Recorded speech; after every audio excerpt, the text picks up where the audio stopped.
Well, it wasn't even that, Mark. You know what it was? Yeah. To be real, I wanted to be famous, bro. The planetary system that we're living in right now and this small planet that we're living on Earth, it's all a trap, right? So once you elevate yourself out of that, then it's not about money. We think, what's money? It's nothing. That's Take the enjoy this licks. thing. Come on. I've seen fights where man's taking licks and the fight looks wrapped, and one punch, bam, the fight gets turned round. That's the life we live.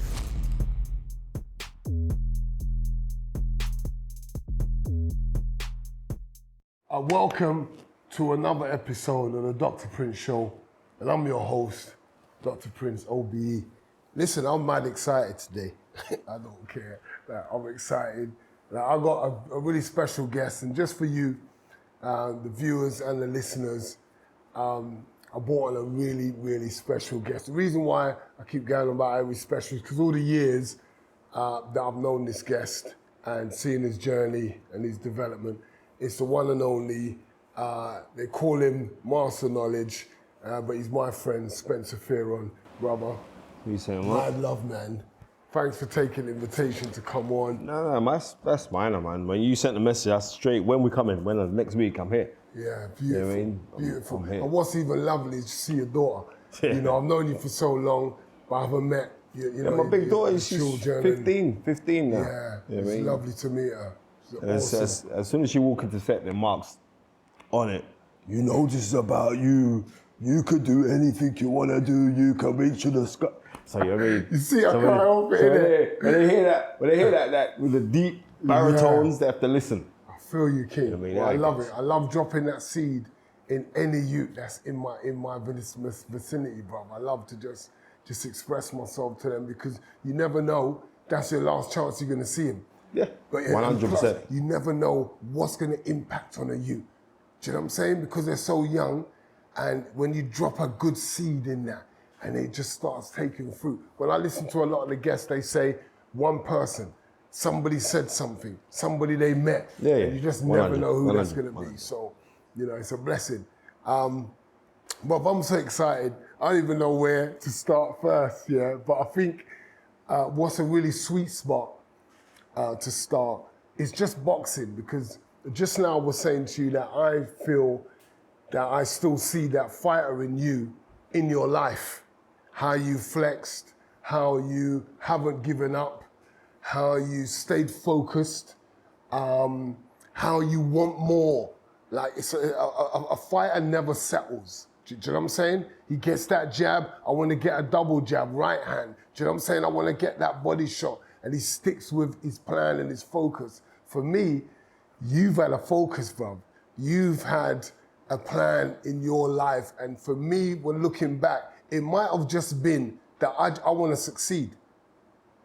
Well, it wasn't even that, Mark. You know what it was? Yeah. To be real, I wanted to be famous, bro. I hear you. That was it. Love it. Well, I wanted to be famous, Love it. but I wanted to have a platform Yeah. to speak about a political agenda.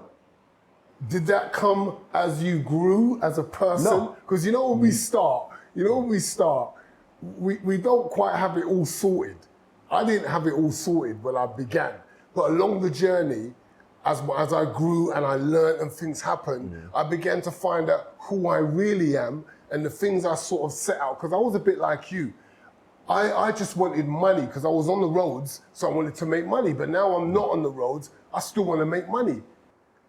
So what was your thing like? It wasn't monetary, Yeah. because everybody knew, like, you know me from baby days. Yeah. I always had a hustle in it, so there's Yeah. always something I could collect. So it was never about paper. Yeah. I think it was more to do with, like, I wanted notoriety. You know what I mean? I did. But that was for selfish, greedy purposes, and you know what I mean? That's what and I'm the talking about, reason being growth. is, like, as you grow, you start to see different things, right? Mm-hmm. So the things that could have meant so much to you, once you get it, it don't mean nothing. You know what I mean? Now I remember, where was it? You fought in Stevenage, yeah. I remember you came out the ring entrance. This is This is 97. And you came out and you played, what was the tune?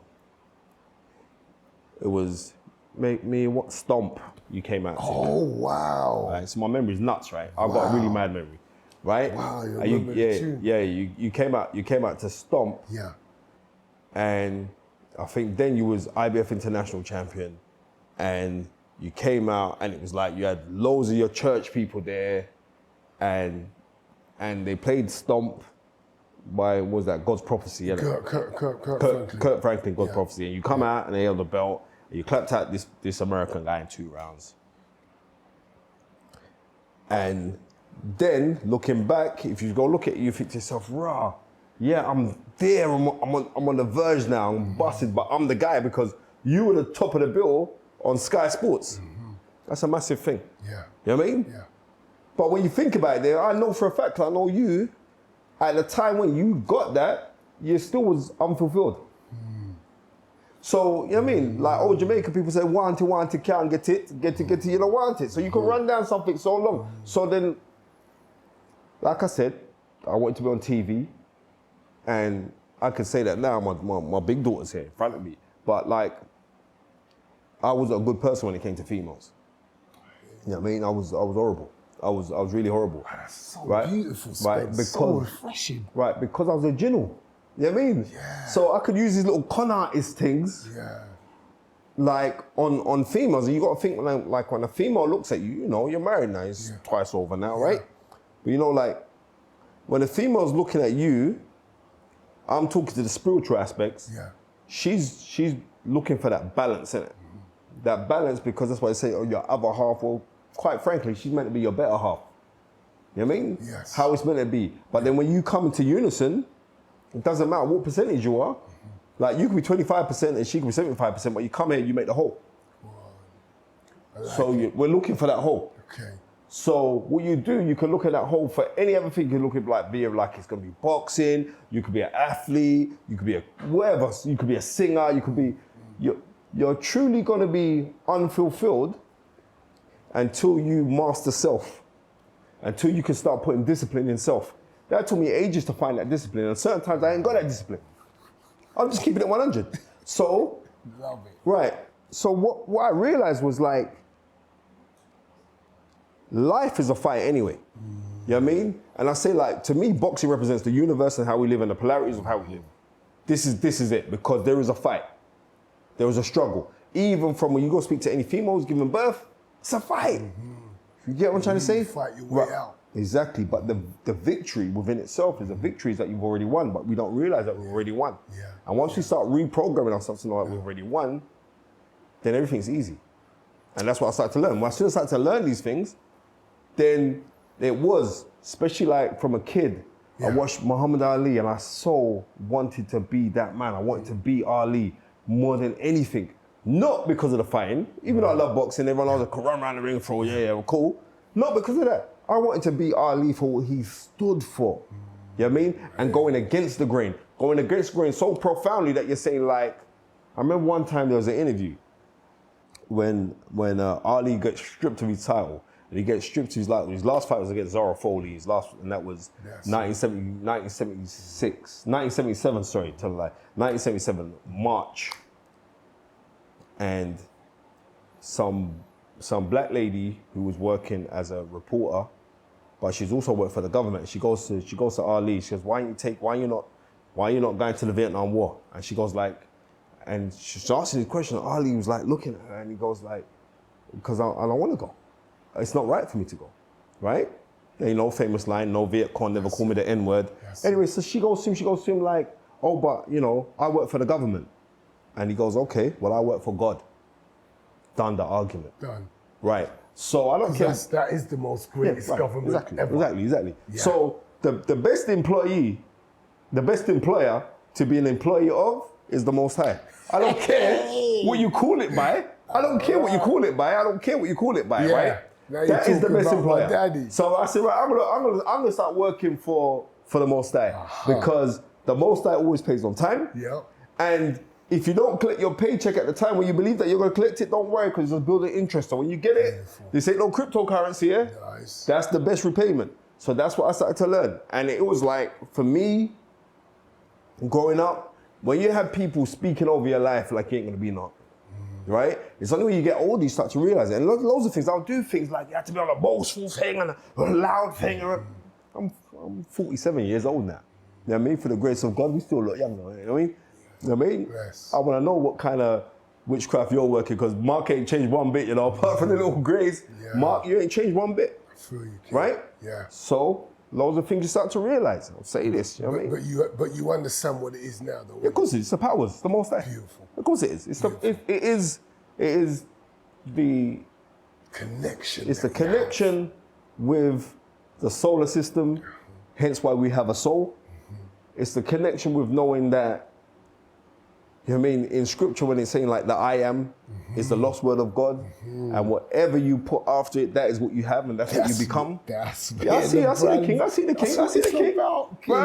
So trying to elevate. right. Mind. So when you realize this, you realize that the planetary system that we're living in right now, and this small planet that we're living on Earth, that we're living on right now, it's all a trap. Right? So once you elevate yourself out of that, then it's not about money. We think, what's money? It's nothing. Nothing. It's nothing. Don't get twisted. It's a good thing to have. Yeah, we know that Oh, what it's used for because we need options. Yeah, of course. But we know about the nothing, what it actually means. Right. So once you start alleviating yourself from that, and you start realizing that your true happiness is your relationship with your children, is your relationship with your missus, is the relationship that you have with your mother or your father if they're still on the planet, and your close family members. That's friends. Right. That's all that matters. All the rest of it is a trap. There are no friends. Everyone's family. Yeah. You know what I mean? I ain't got no friends. Yeah. If me and you're rolling, you're not my friend. You're my family. You're my family. Your wife, definitely my family from a long time. Yeah. You know what I mean? Before I met your wife, I knew she was my family. Yeah. Right? This is how this thing goes. Nice. And once we start looking at things like that, when we're dealing with that of the family, then you know you're not gonna make nobody else trouble to hear on the head of your family because it's your family. Yeah. You know how you go out. You know, like you don't have to think about it. I don't need to turn to any rational human being who's a father, who's a mother, more so mothers, right? Because we don't props them enough, but you can't go to no rational person and say, would you give your life for your children? You don't even have to think about it. You stand in front, you take that bullet. If I said line up, you take the bullet for your kids. Yeah, you jump in the water even if you don't, you can't swim that Even good. if you can't swim, you're gonna go and do that, right? You're gonna jump because you have an innate connection. That's correct. Right? With your children. That's right. Right? Yeah. More so the female, because the female is the closest thing that we have to a creator or right? This is the closest thing because she does exactly the same thing. She creates from darkness. You know what I mean? We believe, even if you believe in Darwinism or the Big Bang Theory, or you believe in any form of religion, it all started from nothing. From nothing.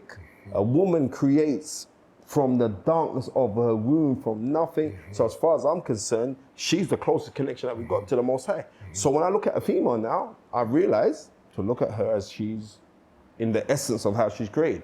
I never used to look at no woman like that. Yeah. You know what I mean? Just change the way you think about things. Of course it is. And once you start realizing that your thoughts are powerful, and more so than anything, the woman's thoughts are very powerful, right? You don't believe me? Try to upset your missus now. You'll be sleeping on the sofa tonight. I tell you that now, right?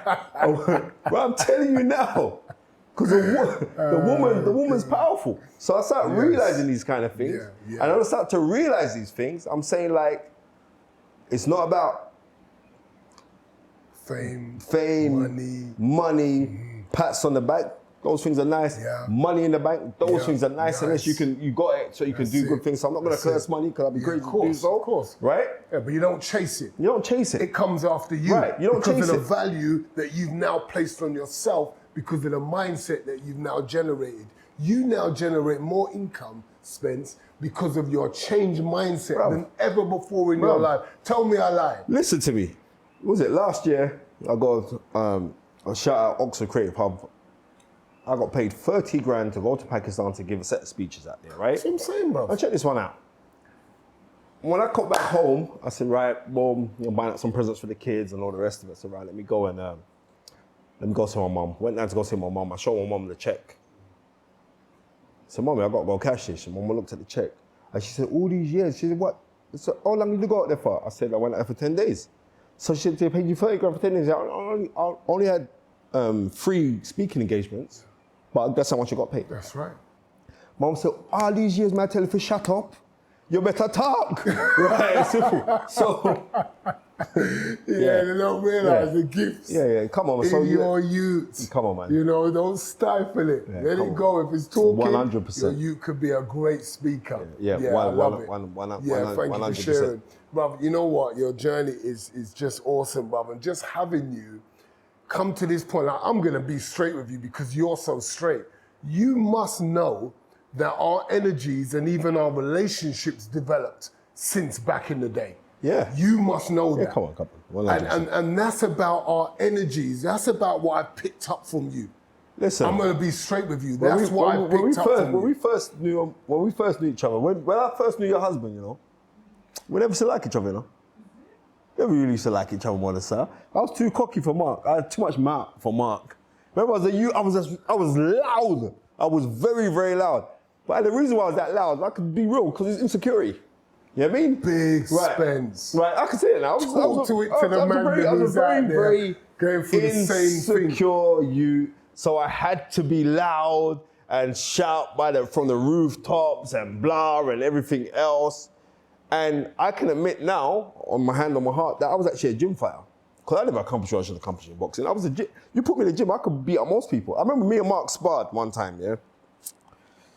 And it was 98 at Miguel's boxing gym.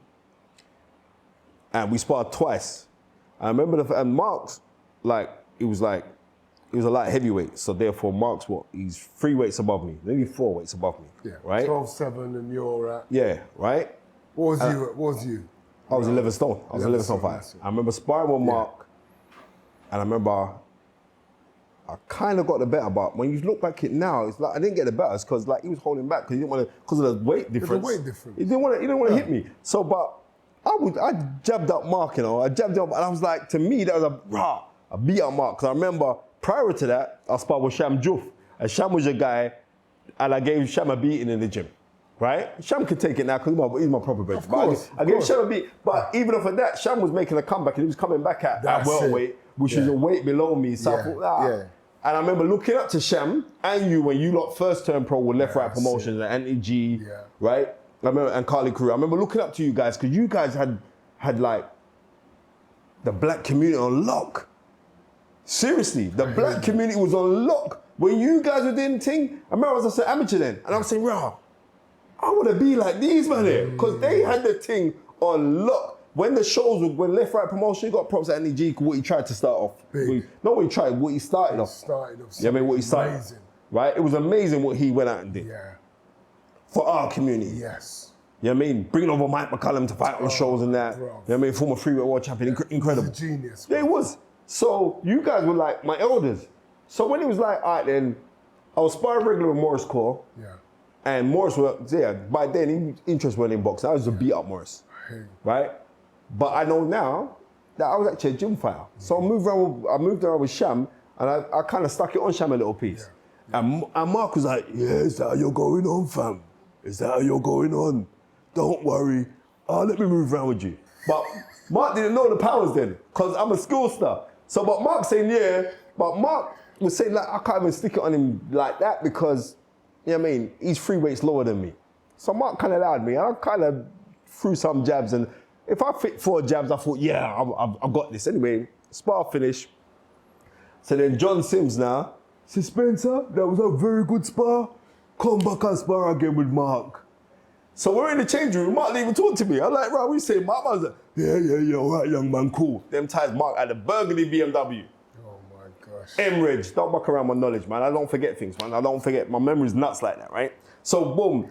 We've left the gym now. We've come back 2 days after. So this time I'm saying, big Mark, you know. I'm phoning everyone. I phoned Tundi. I said, Tun, I spar with Mark. I broke up Mark, you know. And like Tundi said, for real? I said, I punch up Mark. Come down the gym to watch this spar, bruv. I'm driving around to you. Them times I had a little Peugeot. I drive around, I collect Tundi. He was around the Ellsbury estate. I collect him and I whizzed down to Miguel's gym. Who told me to tell people to come and see that spar? I remember we come out and Mark clapped me with the right hand, yeah? This is nearly 20 years ago, and I still feel the punch today. I'll be real. Do you remember? I still feel the right element. He clapped me on the right element at my head, and it's not even like I wobbled, it just pushed me back. I was like, "Rick, what's going on there?" And then he started working me in my belly. I was holding for dear life. And then like, after 2 rounds, John said, no, Spence, that's enough. But it was like to say like, listen, remember, I'm showing you that you're a boy to me in this. And this was a life, this was that, for me, that taught me life, you know. That taught you life? That taught me life. That day, I'm not gonna lie to you, that taught me life. That was like, you can never take that for granted. And sometimes you could be up. Don't take it for granted that you're up, because you never know the circumstances. And also, this is how it is, it's like, life, when I'm saying like, life to me is actually boxing, right? Yes. It's not just about how you equip yourself in the battle. Yeah. It's how you equip yourself before the battle, and how your mindset is after the battle, and what did you learn within that time, and what can you take from that to show someone else what you can learn from this? Because if you haven't, then what's the point of knowledge? I just want to say, that I knew this interview was going to be smoking. But your growth, like the reason why I've grown and my relationship with you's developed, because I was drawn to you because of the change that I've seen in you. I've seen change in you. My spirit, if it doesn't draw to you, then it's because your heart's not pure. And my heart is gonna connect with another pure heart. I deal with truth, I deal with real life. I got no choice. I gotta go cemetery and go and see my son. So I can't mess around with life. I can't mess around with fake people. I don't deal with that. So I began to draw to you and speak to you on a different level because I felt a difference in you. I didn't know that you'd been growing through life, but what I did know is that my spirit was able to deal with Spencer different. Because I remember all that. I'm listening to you and I'm thinking, big respect and love to you, Spence, because you haven't told no lies. Because I know what was in my head. In my head was, okay, I'm dealing with a guy. I never took liberties with nobody. People used to call me and spar with me. They knew I would look out for them if there was a lesser weight, with the experience. But if I saw you take the piss, I was gonna deal with it. You have to stand before and I remember working those times with you and thinking, this guy doesn't get it, you know.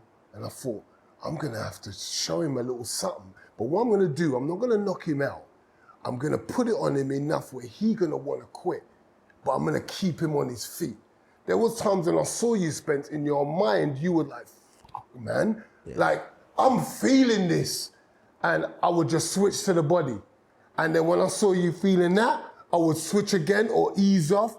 It was very strategic what I was doing with you that day. So to hear you say to me your experience of it, and then say to me, Prince, I actually learned something from that. I did. That was my whole mindset. Like I actually came out thinking, I want to show this guy something because he don't get it. Do you know what I'm saying? But to see you grow, forget all that. To see you grow to the point where you're real enough to be honest, Spence. I know who you was before. I know your spirit. But what I didn't realize is that you always had it in you to be a great individual. Because I didn't know that you were so impressed by Ali that he showed you a deeper side of a man. I wanted to be him. A side that you live for something or you die for that belief that you have. Do you know what I'm saying? Because if you don't stand for anything, then you fall for anything, my brother. So you have to, and you, 100. I didn't realize that you had that in you. But it took things to happen in your life for that to awaken and it be the governing force which drives you now, which I'm attracted to, which I am excited about. Brother, I'm telling you, I've been excited about you, talking about you coming on for since I rang you and said, Spence, can you come on the show? Because like, I just felt in my heart that this is going to be a live one, you know, because me and Spence energy together. Come on, man. Do you remember when we done the toe-to-toe together, bro? Nah, we bun that down, man. No, seriously, bro. Bun that down. When they invited me on that, and I said, yes, I'm going to be with Spence. And I like the way you would express realness on toe-to-toe. The Of boxing Sky Sports. show, I don't Sky think- Sports. I don't Talk think to me people. about I don't think people really understood. Like, you see with me, it's like when you realize that life's a journey, and then like on certain things, we start to understand. Like, you know what I mean? Be properly confirmed and diagnosed as being on the spectrum of having autism. But if anyone knew from way back, they know, yeah, there was something about you still, right? I don't shy away from that because it's like my missus saying, Spence, you need to express that to let people know that you are autistic and look at the things that you've done with autism. You got autism, but yeah, you've been on speaking platforms with the greatest motivational speaker of all time, Les Brown. You travel around the whole world, you're doing your bits, you know what I mean? You're doing your TV, you're doing ESPN, you're calling the fights for MTK Global for ESPN. I run ESPN Foundation, I've got like, there's too much blessings. Too much. There's too much blessings. Do you give autism the credit for like even your gift of just remembering, you know, fights, dates, stuff like that? Yeah, that and also my passion because I like when I turn around and say like, you know what I mean, let your passion be your paycheck. Because I didn't know, bruv. I didn't know. You never told me. I think that's something on your show. I'm just telling people. Until now, I'm saying like, well, I'm just telling everyone, like, yeah. But that's not, and I do things kind of, I'm the easiest person to live with, right? But when you start to realize that, okay, then, well, you got something that doesn't make you rational things in the same way how other people do, then you start to take time and start to look back and say, okay, then, well, I got to go do this, go do that. And you know what I mean? Because the worst thing is like, because I had such a big mouth as a youth, I was really good at insulting people. From school days, it's like I was the best cusser. I used to go home. Remember the days when it was like the mom cusses, and like, but then we had to draw a line. Now it's not your mom. We'll say it's your girl. I would go home and I would write cusses. I would listen to a lot of comedy. I would write out cusses. I had a book of cusses. So I thought in South London, in South London, I was the greatest cusser on the planet. I could just insult anyone about anything, can I write? That was me. And then one day, and this happened to me. Out of box. Right, yeah, for real. Then when I was 11 years old in the 6 weeks holiday, I was 11 years old, and there was a guy called Glenn Russell, right? He became a rapper, right? Glenn Russell, we used to have it like in a play, in our play area. Yeah. Like man would come in the summer, 6 weeks holiday, which is the greatest time ever. You know, you'd wake up, you watch Charlie Brown, then Huckleberry Finn, then you could go out on the road for a little piece. And I was wiping skirting boards in the 6 weeks holiday. Right. Cleaning down the whole house. No, I was lucky. I was raised by my aunt. I used to go home to my mum and dad on the weekends, right? So my aunt was like my second mom. Yeah. So, and I remember, it was like, it's mad how your memory is like, it was like a big cussing match. Like Glenn was from over at Myersfield, and I was like Cowley on Cowley Road. So he come down from Myersfield with his crew, and I was like cussing match, like, right, because everyone was like, right, you know, because my real name's Ripton, you know, Spencer my middle name. Okay. So everyone said, now Ripton will destroy you. Right? So it's like, right, I'm ready for this one. I was 11. I'm ready. I'm gonna destroy you. Bruv, we was going back and forth, I ain't gonna lie. I was dropping out my best lines from early figure. Yeah, man. You know what I mean? I was dropping out my best lines. You know what I mean? Your mum's so stupid, she picks up a piece of paper, throws it on the floor and misses. And all that kind of things like, right. And man, he was coming back left, right. Yeah. And then he just drew out, he just said, he said like, yeah. You know what I mean? I went to your house, and I'll never forget this discussion. He said, I went to your house, and I said, Ra, what's for dinner? And your mum said you and chased me around the house with a chopper, right? Bruv, I got married. I got married. And it was like, oh no, you know, oh no. And I got buried. And for the rest of the 6 years holiday, I didn't come out my house, you know? I said, what is this? I can't face this embarrassment. And I remember for that, I stayed indoors. Your pride got right? My pride got spared. Because he's mad. He was like 2 years older than me. Yeah. So it's like, I was 11, he was 13. But you see like the mind, how it expands? It expands like the universe. This is what our mind's like. And it was just that. And I said, boy, you know what? I'm coming out my house for now, you know. I'm going to stay indoors and I'm going to write more cusses to be. And then from then it was like, from that day, I can't recall me losing an argument or me losing. So in my mind, yeah. In your mind, it I said, I became can't go like, back to that. I'm not gonna I said, I can't. be defeated Yeah, I can't verbally again. Exactly. I said, I cannot go back to that. And that's why I became very, very loud. But when I sit down and think about it, that's a facade to hide who I really was. And then then also to deal with other things of like the autism and stuff like that. Then now I realize. So was you struggling at school with stuff, anything like that? No, it's kind of weird. It's like on things I was interested, I was madly interested in. Yeah. So like things like creative stuff, like drama. You know what I mean? I was a don in religious studies because I grew up in a church. Yeah. And I'm not talking like no Pentecostal church. Yeah. No, I grew up and this church is still there now, at Elephant Castle, the Tabernacle Church, which is a predominantly European church. Yeah. I grew up in there, but I grew up with like the philosophers of that church. And these men there, they took me under their wing. And it's like, they created my vision to say, right, I want to go do TV. I had that inside me before I was about 10 years old. You know what I mean? There was a guy who was like the assistant producer. No, he was the producer for Panorama, right? And he took me and one of my friends, Patrick Burton, in the summer holidays, he took us to go to the BBC studios. I'm 10. That must have lit you up. Bruv, I'm 10, and I'm walking around, and he's taking me on set, and I'm seeing Moya Stewart, and she held us up because she saw 2 little black kids come in, so she came over and said, how you doing? But I got a rush. And then she run back on, she's reading the news, and I'm walking around all of this, and I'm saying, wow, I want to work in TV. Do you know what I mean? Because I was blown, as a kid, I was blown away. So, I mean, hopefully this guy, Andrew Sides, because I didn't forget your name, right? That's beautiful. That is 37 years ago. Wow. But he took me there and I said, you know what? I wanna work in this industry. You know what I mean? So important for us. It's very important. To give youths opportunity. It's important. This is what we're doing. Exactly. So when people see Mark Prince everywhere, even when you're standing still, you know what I mean? What's the line about Ali? You're everywhere, that's like oxygen. You're everywhere, bro. When people, when kids see that, and they know your story and they know your backdrop of where you've come from and everything that you've gone through. You know what I mean? Yeah, bro. You understand? Everything, losing your son physically, because spiritually his essence is all around us right now, right? When people see that, see your journey, or when you see my journey and say, wow, Spence, look what you're doing, and people don't get it. Certain supposed bigwigs in these companies, they don't get it. They don't get it that Mark Prince hasn't sold out, you know?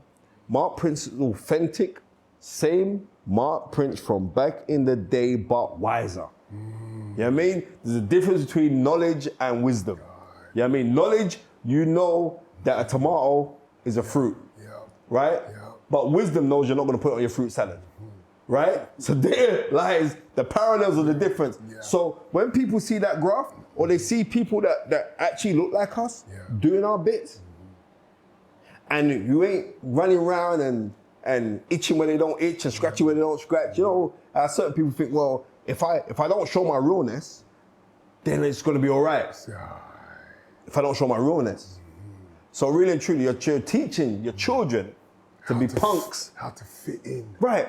I ain't no fitting in business. Yeah. I've never been that guy. You're already fit in by being you. Bro. You're placed on the planet, bro. In an extraordinary way to be an individual, to stand out, not to fit in, bro. You actually fit in by standing out. Well, thank you very much. By doing you. Thank you very much. Oh, because when you start realizing, like, the billions of sperm cells that race to that egg. Bro, I share that in my talks. They run! They used to look at me like this. But it's a serious thing to hit that egg. You're a powerful individual already. Come on. You already beat how much billion others. Come on. When you start looking at it like that, you've already won. From when you woke up, you already won. Now you have to realize is waking up thing's a big thing. Yeah. Like one of the most underrated blessings, the most, is that we woke up. Oh. The most. Because you know what? You know how much man I know. My first thing is gratitude when I wake in the morning. Right. You know how much people you know that go to sleep at night and don't wake up? Yeah, my brother. I know loads of guys, yeah. their head was hurting them and they didn't know. You know what I mean? One of my really good friends, his wife passed away, Debbie, God rest her soul in paradise. Yeah. She passed away, same thing. You know what I mean? Brain trauma. You know what I mean? And went to sleep with a headache and didn't wake up. Wow. And we had the audacity to turn around and say, yeah, well, you know what? This time next year, we booked our holiday to go. There's no guarantee. Always say, by God's grace. Right, exactly. God willing. Right, because there's no guarantee. Yeah. So once you start realizing that the only guarantees is death. Is death. Yeah. It's death. And That's to the only live, guarantee. and to really live is So to live right now. It's right now. It's right now. So like when Big Dr. Prince says, "Yo, come and do my show," I'll say, well, if I can reach to the days that I'm going to be here, I'm going to be so enthusiastic about coming on your show because it's your show. So I start knowing 100%. like, you know what I mean, like your passion is your paycheck, right? And the paycheck is not necessarily monetary. Believe that. Right? It's not necessarily monetary. Yeah. You know what I mean? For and you me, gotta win. Spence, I'm rich, bruv. No, but I don't think you understand how rich you are. Rich, bruv. Listen, you've been always saying that from day dot. And especially when you lost your son. You know what I mean? I remember it was dark then. I remember hearing that. And I remember ringing Sham Joff to say, well, is that true? Is it true? He said, yeah, bro, it's true. I was like, nah. 'Cause I remember when you used to bring him down the gym. I was like, what are you talking about? You know what I mean? And you know what? I'm just gonna be real. There are certain bad youths, nobody deserves to die. There are certain bad youths out there who are in the team, who are doing their badness. Your son was stopping foolishness from going on. You know why? Because the apple don't fall from the tree, and that's what you would have done. That's what you would have done. So the essence of what you instilled inside of your child, his essence of spirit lives forever. Even more so because you've kept the thing going on. You've kept it going on. You could have just been like one of these, oh, child, sit now. You could have turned to drink. You could have turned to drugs. You could have turned to anything. You haven't. You carried on the battle. You said, boy, my son was greatness, and I'm going to make the world know my son was greatness. Yeah, I know it's touching for you. Because when I heard it, I cried. When you came into Sky, remember I cried? When you came into Sky, we were talking about it. I cried on the podcast because of it mashed me up. Because I remember you running around the gym. I'm like, what? Yeah? But that's the whole point. This is the whole point is this, that God won't finish with your son. God's not finished with your son, you know? No. Right. I remember when you, like, when we was running the gym at London Bridge at the Real Fight Club, and you'd come there and you train and everything else, and this is like a few years just after the past years. Yeah, yeah. All right, and you'd come there, and I remember you was like, Spence, you're running all these gyms. You said, yo, what, brother? I see how you're moving, you know. You don't know how proud I am of you. You see all of that? When you said that to me, the beating that you give me in 98, it was all worth it. Do you understand? Yeah, bro. The support that you've given me over the years, so like there, I was on Satanta Sports, I had my own show on there, and Satanta Mashup. Then I started promoting, started managing, started training, right? Then Sky picked me up. Then I done this is nearly a decade ago. Then I done the Olympics for BBC for the boxing and everything else. And it's like, you're that guy, yeah? And you've kind of taught me to do that even more so. Cause I do it anyway, but you're that guy who will film man and say, bro, I see what you're doing and I love it. I love it. That's enough, you know? Because what we don't do, we don't give people their flowers until they're dead. I'm saying, no. Give me my flowers now. Yeah. Right? Yeah. I'm open up a florist right now. I give out flowers every day to people. Yeah. Every day by my messages, I message people, Well, I'm giving them their flowers now. Beautiful. Simple as that. Beautiful. I don't think we give each other enough props, Spence. Our communities, it's like someone's doing well. Let them know, say, bruv, I'm happy, man. I'm happy that you're doing well. Why ain't there enough of the attitude? You know why that is? Because, like I said, we are stuck. We're stuck in a matrix, bro. seriously, we are stuck in a matrix. Yeah. And until we can re-brainwash ourselves and re-educate ourselves, you know what I mean? Yeah. Then you'll start to see that change. It was like Howard Wilson, the former British Prime Minister, said, "He who rejects progress is the architect of decay. For the only institution that rejects progress is the cemetery." So it was actually he who rejects change, but the change is the progress because that's when you grow. That's correct. Right? You have to grow. And sometimes when you grow, sometimes when you grow, it's pain. You remember when you getting the growing pains? And you get cramps for no reason. You're in bed and you just get cramp in your leg, you start screaming. Painful. You know what I mean? Yeah. Or you think, wow, my hand's hurting. I remember as a youth, my mom was taking me to the doctor's regular because the doctor is literally across the road from my house. Yeah. Like, growing, like I get pains in my hands. I'm like little kid, my mom would take me, and little old people, everything, just put some rum on it, I wrap it up, I wrap it with bandage, right? No, mum, it don't work. I'm an alcoholic now because of this, you know what I mean? Right? No, right? So, it's when you grow, it's gonna be uncomfortable. On certain, like I'm saying, listen, brother, it's a universal principle that the Most High has put on this planet. That's how we grow. That's how we function out of pain. Bruv, It is hurtful, but it's out of pain. That's why anything that goes down, I always say to God, what am I supposed to learn from this? We always say, what's wrong with me? We ask the wrong question, Spence. So what happens is your mind starts searching for what's wrong with me. That's not positive. You're always gonna come out with a negative. I'm always looking for positive. So I ask myself the right question. Bruv, how many lives, how many children have you spoken to? How many schools have you gone into? How many, I'm just gonna keep this 100, right? I'm just gonna keep this 100. Talk to me. If your son was here today, would you be doing this? Here's what many people don't know, Spence. Many people think because of what happened to my son, that's when I began doing what I done. They don't know this. My career ended in 2000. My foot was over here. My knee was like this, pushing out. I thought it came out my skin.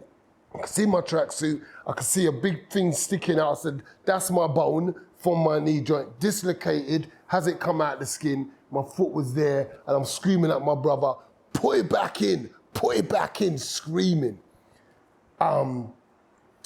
Shit, why did I just say that? What was I just talking about? What was I just talking about, Spence? Would you be doing this? Would I be doing this? Your son didn't pass. Boom. Would I be doing this? After that happened, after my knee bust, I had about a 2 year to try to recover. My knee was out here. I used to walk around like this. My knee was massive. And I thought I love young people's lives. I wanna give them what I've learned on mine. So at the age of 32, I decided that I'm gonna give back. So injuries at 30, 32, I'm wondering what to do with my life. I was depressed for a bit, because as fighters, our career ends abruptly. You know, it happens, you get depressed. I was depressed. I woke up when I decided to have some sort of purpose, which was sharing my story of going from being homeless at 15, nowhere to eat, sleep, nothing, to becoming #1 in the world, fighting for the world title. That journey has got so much knowledge. Let me give it to the youths. Knife crime was about, but not as half as mad like it is now. So I thought, let me help these youths. Everything was going well until 4 years of going from not really knowing about engaging with kids, but doing courses, counseling, youth work, diplomas, whatever I needed, to bang, then my youth gets killed. So all that time, I'm working for different boroughs, councils, social services, and all my skills have developed till I'm managing. I'm running my own projects. I've created my own. So all these skills, I don't know what the future holds. Little do I know that all that knowledge that the Most High was leading me for to gain was to create something for myself. My own association, organization that I felt could do a greater service to youths, because I saw how the government organized. I'm not dissing them. I'm just saying I could bring an authentic service that didn't need tick boxing. It just needed to serve the hearts of young people. And if I could do it for how many kids did I have at the time? 6. If I could do it for 6 youths, and they all healthy-minded, growing up well youths, then I could do it for lots more. If my son could take what I taught him and become a star as a boxer moving forward, then I could do it for you guys. So that's when everything changed, when my son died. So to answer your question, Spence, my destiny was always in an area that I never thought it was. Because when my career ended, I thought, how am I going to earn money to feed my kids through youth work, through being a youth centre? But it gave me so much satisfaction contributing, connecting with people's lives and with families, that I started realising that there's more to life than this money and being this important person. And that's when I realised, wow, I've got something here, but then I didn't know what was coming. I didn't know my son was going to get taken out like that. So it brought about a different level, because that's levels now. Whatever wisdom, whatever knowledge I had then was baby food compared to the maturity that I had to step up to when I decided to make that step and turn anger and revenge into love and forgiveness. That was levels, bruv. And that was a real battle, the greatest opponent ever. Forget boxing. Boxing was easy for me after my son. I used to think boxing was the toughest thing ever. When I made a comeback, I came to your gym, the fight club, and I said, Spence, let's tell the truth, me. I came there and you was someone that also gassed me up. He said, Prince, bruv, I don't know how these guys out here, you could take these guys out. I'm being real though. I wasn't lying.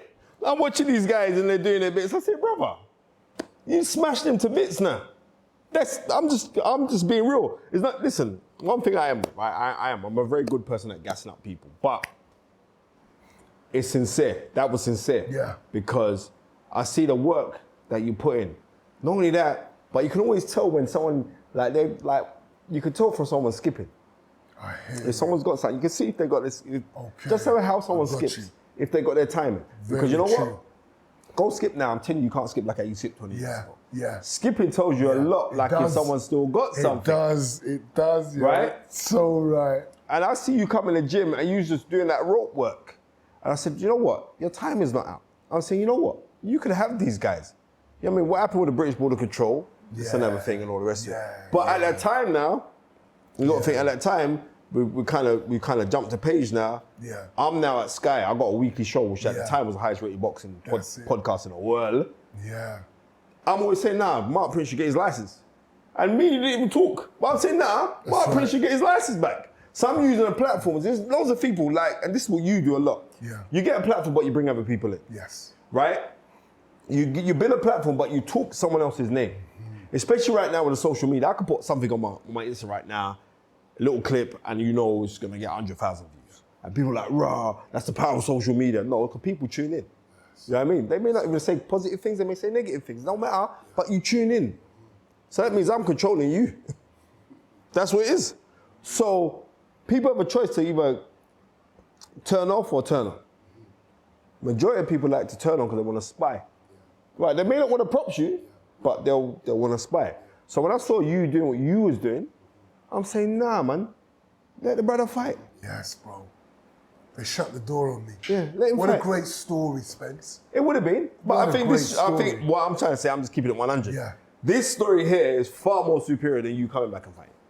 Yes. This story here, what you're creating right now, can only be God's hand. Yes.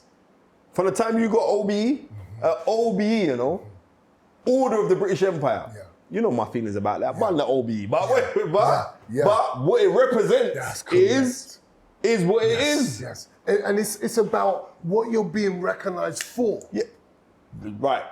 That's what I'm. That's do you know what I'm saying? No. The reason People why are calling me saying, "Oh, Prince, you're Don't gonna take take it. it, OBE." Of course you gotta take it. Like, what do you mean? Wait, If you God gonna take blesses it? me with something, what we think I'm gonna turn my back and say, Listen, "Oh, no, this listen, is God's plan." I don't listen. know what His whole plan is. Listen, I'm rolling with the plan. I got a couple people who've got MBEs, right? And no matter how I would burn the empire, burn the establishment, I've written letters for certain people who have received Yes, brilliant. MBEs and OB. My sister got an MBE 3 years ago. Excellent. Right? My mom's 87 now. Now, to those old colonial mind black people, right? And I'm saying like, we're going to Buckingham Palace. My sister made that possible for my mom to say she's going back to Buckingham Palace. Yeah? To walk inside there. That's a big thing. That's a massive thing to them. I'm going to be 100. Like, one of my mates, he got MBE. Right? After I wrote the letter, he got MBE, and his mates were on him like, no, you shouldn't take it. Bonfire, listen to this one. Bonfire on this. This is how it goes. You know what I mean? You're learning now, you're learning, right? Don't worry, you're learning something. Right? They're saying like, nah, take that. Nah, man, look, it was made up through colonialism and rate and all the rest of it. All right, cool, I get that, right? I get it. When you look at the system is the system, and it's put out there by design. Now, if you can take that OBE, or that MBE, or that CB, and use it to benefit others, I don't want to hear no talk. Because you know why? Enough people will sit down like you get someone who's a big radicalist, right? A radicalist Muslim is there, burning fire on everything. I'll say, are you working, bro? No, you're not working. Are you self-sustained? No, you're not self-sustained. You're the same government that you're fighting down and you're burning a fire on, you're signing on, you're taking government money. How does that make sense? You're an idiot. Shut your mouth. That's right. Take whatever you can take. Like Denzel Washington said, do what you have to do until you can do what you want to do. Right? So if they want to recognize you for your graft, take it. Why would you want to take it? They're recognizing your struggle, your graft. Right? There are certain little fossies, right? Who go take the something there and they're taking it and it's like look at me kind of thing. Right? No, you've taken something and you've used it to benefit youths. And you know what? You having those 3 letters at the end of your name, people have to stand up. Yeah. They're like, bro. You know what I mean? Yeah. It's a serious thing, you know? Thing. It's a very serious thing. Yeah, it's a respected thing. Yeah, it is a respected thing. So as much as I could turn around and say, like on certain things, I'm anti-establishment. Yeah. Right? I'm anti-establishment on certain things. I'm pro-establishment on other things. Yeah. Do you know what I mean? Yeah. So there's a lot of shades of grey in me, right? But the shades of grey is not going to sway me from left side to right side because the acknowledgement doesn't come from you getting an OBE. The acknowledgement comes from the Most High. And what the Most High is leading you into, he's saying, well, you go do this now, and you just go take this. You know what I mean? Shut your mouth, trust me, take this now. Why wouldn't you take it? Because you know for the back of it, I know that it helps you. Look at this show, look what you get. You know what I mean? Yeah. You got to ring people and say, yeah, I'm Mark Prince who? I'm Mark Prince OB. Oh, let's set into attention. Yeah. Why? Where are we now? Yeah. Okay then. Thank you. All right. So I don't want to hear no talk. Let me show you how I broke it down. Because I knew there was certain man that was hating on me and turning on me because of all it's because you still look young, you still got your looks, and you still got your faculties, right? Let your nose be some flat nose. Let your one eye looking a bit dodgy. Let you start walking with a limp. Yeah. Let you start saying, boy, I'm a big girl change and the money. Let you start smoking crack. No one ain't hating on you. So you must be doing something when man start hating on you. You know what I mean? Because no one don't hate on no tramps on the street. Said it. All right, I don't want to hear no talk. Said it. Here's what I broke down. I said, brother, so if you're going to be feeling like that against me, then that means that brother Joseph in history that was beaten up by his brothers, his half-brothers, beaten up, sold into slavery, sold to Egypt, falsely accused of rape. His journey, remember this guy was a follower of God. He had a relationship with God. So when all these things are happening to him, in his mind, he could think, I've lost faith. How could I be a good guy and God's blessing me and all these bad things are happening to me? But he doesn't. He stays faithful. He stays living right. He keeps the principles and the laws of love ahead of everything else. He forgives even though injustice is done by him. What happens to this man? Who do you know goes from prison to the head of state? He was in the most powerful country in the world at the time, which was Egypt. And we could tell why Egypt was so powerful, had the most powerful army, the most powerful economy. And he went from jail. Listen, we're happy to go from jail to get employment. He went from jail to being right next to the Pharaoh. The Pharaoh said, nobody is above you, Joseph, but me. Why? Because the Father blessed him. He got privilege and entitlement from the government because of how they saw the value that he brought into their establishment, into their country, into their life. That's what he done. But who placed him there? Wasn't it God? So I said to my guy, bro, are you gonna run that brother for taking that position and tell him you should have turned down that position to be second in charge? No, it's about a walk with the Most High and your faith. That's what my life's been about, King. If they're offering, take it. Simple as that. I'm gonna be real. Recognition, let the Father do what he wants to do with it. I'm saying take it. You know what I mean? Because that's the work for you. Yes, my brother. Right? Lots of people don't get it. That's it. You know what I mean? And I'm wondering if they would actually refuse it, if they were in position. Well, the thing about it is this is like they're on the outside. Right. Certain people haven't been in that position. You know what I mean? Yeah. Certain people haven't been in that position. Yeah. But when you get put in that position, then you got to say like, you know what I mean? As much as I like to talk, we can say like, if they were to offer me rare, burn them thing there. Yeah. Listen, sometimes you got to put a rational head on it and say like, right, what doors can you open by being in that position? Boom. Right? Because so many people say, oh God, please bless my life. Oh, you think about it, most people who pray, we're begging, right? But then you have to realize that, have you really asked for the permission for the position? Easy. Right? And when you ask for the permission, then when the position is being placed to you, it's not for you to go and, because you don't know where it germinates to, you don't know where it goes to, and all the rest of it. Because your story is immense to the fact of this, and I say this loads of times. Whatever you went through at the time, you know what I mean? The career cut short, the knee mashing up, because the knee mash up bad. It's when the knee mash up, I was saying good, right? Right, when the knee mash up. You know what I mean? The losing of your son, right? At that time there, Mr. Mark Prince, Dr. Mark Prince, you were not being buried, but you were being planted.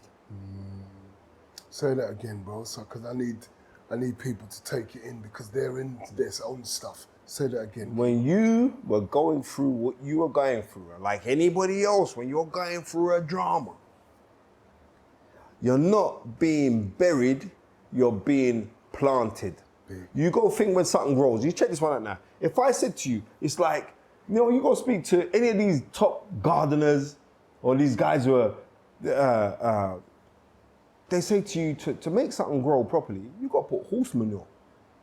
That's horse doo-doo, you know. It has to die first. Right. Die to self and be reborn. Exactly. That's the whole thing. So you got to cover this seed in doo-doo, you know. That's correct, bro. All right. Yes. So if I said to you, looks like it's finished. How many times anybody like being covered with doo-doo? Yeah. With filth. Yeah. Right? Now it's down to you. You can say that raw. Look, I'm a clean whites. I'm a cover with it. Are you being buried? Or are you being planted?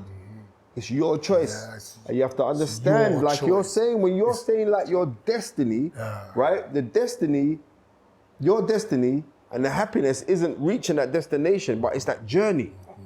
And you've gone through that. I know I've gone through that. I've gone through times where it's like, I just want to give up. Yes. There's times where Satan's been talking to my ear like, just give up now. It's done now. You're done now. And I'm saying, are you mad? When I know the God that I'm serving, are you crazy? Are you, no, I'm being real. And literally no hope. Right. It don't look like there's a way out. There's no light. You don't see the light at the end of the tunnel. What do you have to do? Don't you have to hold on to your hope and your faith, bro? What else are you going to do? Am I going to quit? Then if I quit, then I've definitely lost. Where the chances are once you quit? Right, there ain't no chances. There's no chances. Because if you stay in there, there's a chance. You're killing your chances by quitting. Listen, man. You know when it says like the race is not for the swift, but who can endure it? Man. You got to endure. That is it. That's Take the licks.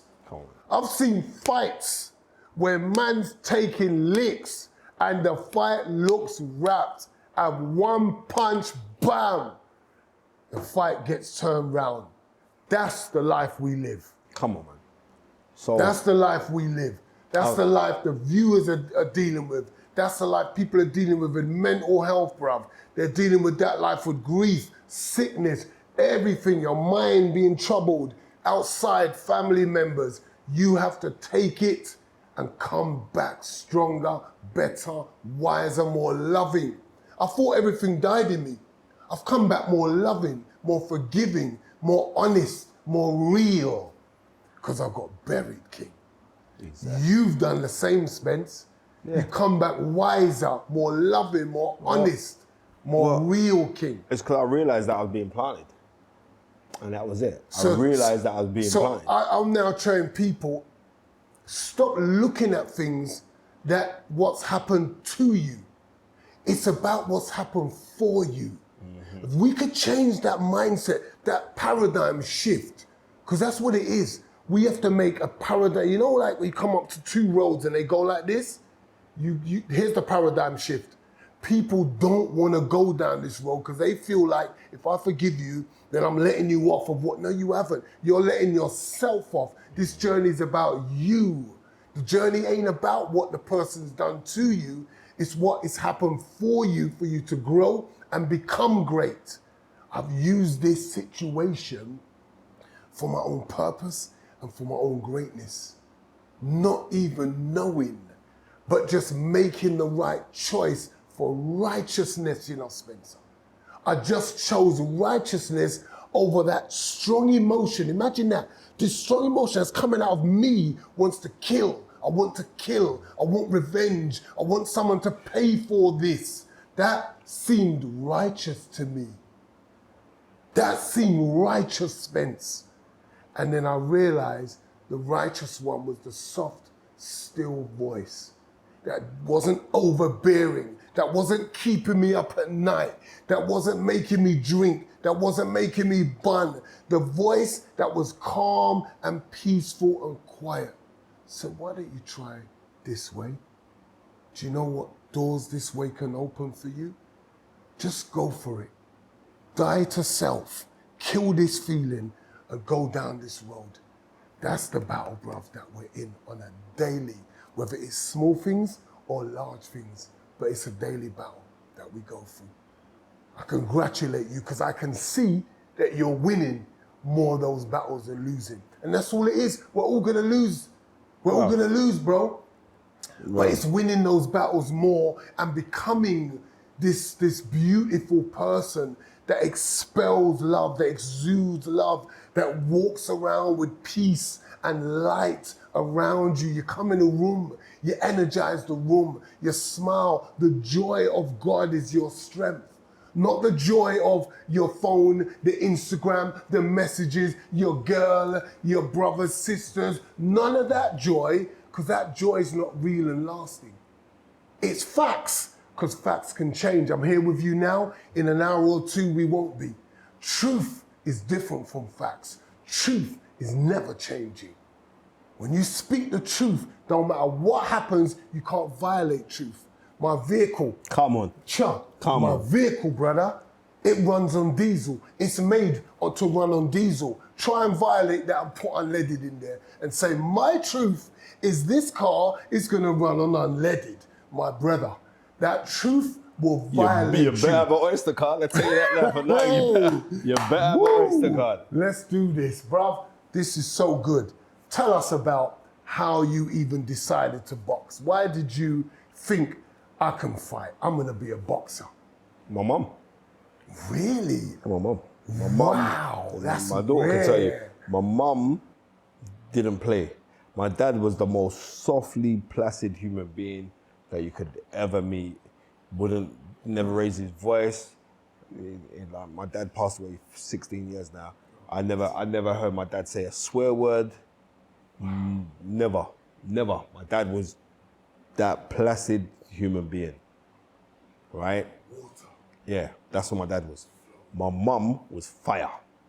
My mum, I'm not talking about little fire. I'm saying like my uncle would tell me stories. My uncle Curvin, God rest his soul, he'd tell me stories of my mum had a fight in Jamaica with a man, and all now they don't know if the man got up. Come on, mum could knock out, man. She had some different punching power. My mum was tomboy. She didn't play. She was that, like, my granny would send my mum to market, and my mum would take the money and gamble and punch Japan. You know what I mean? And my mum was raggle. My mum was raggle. I have a cigarette behind her ear. My mum was that person.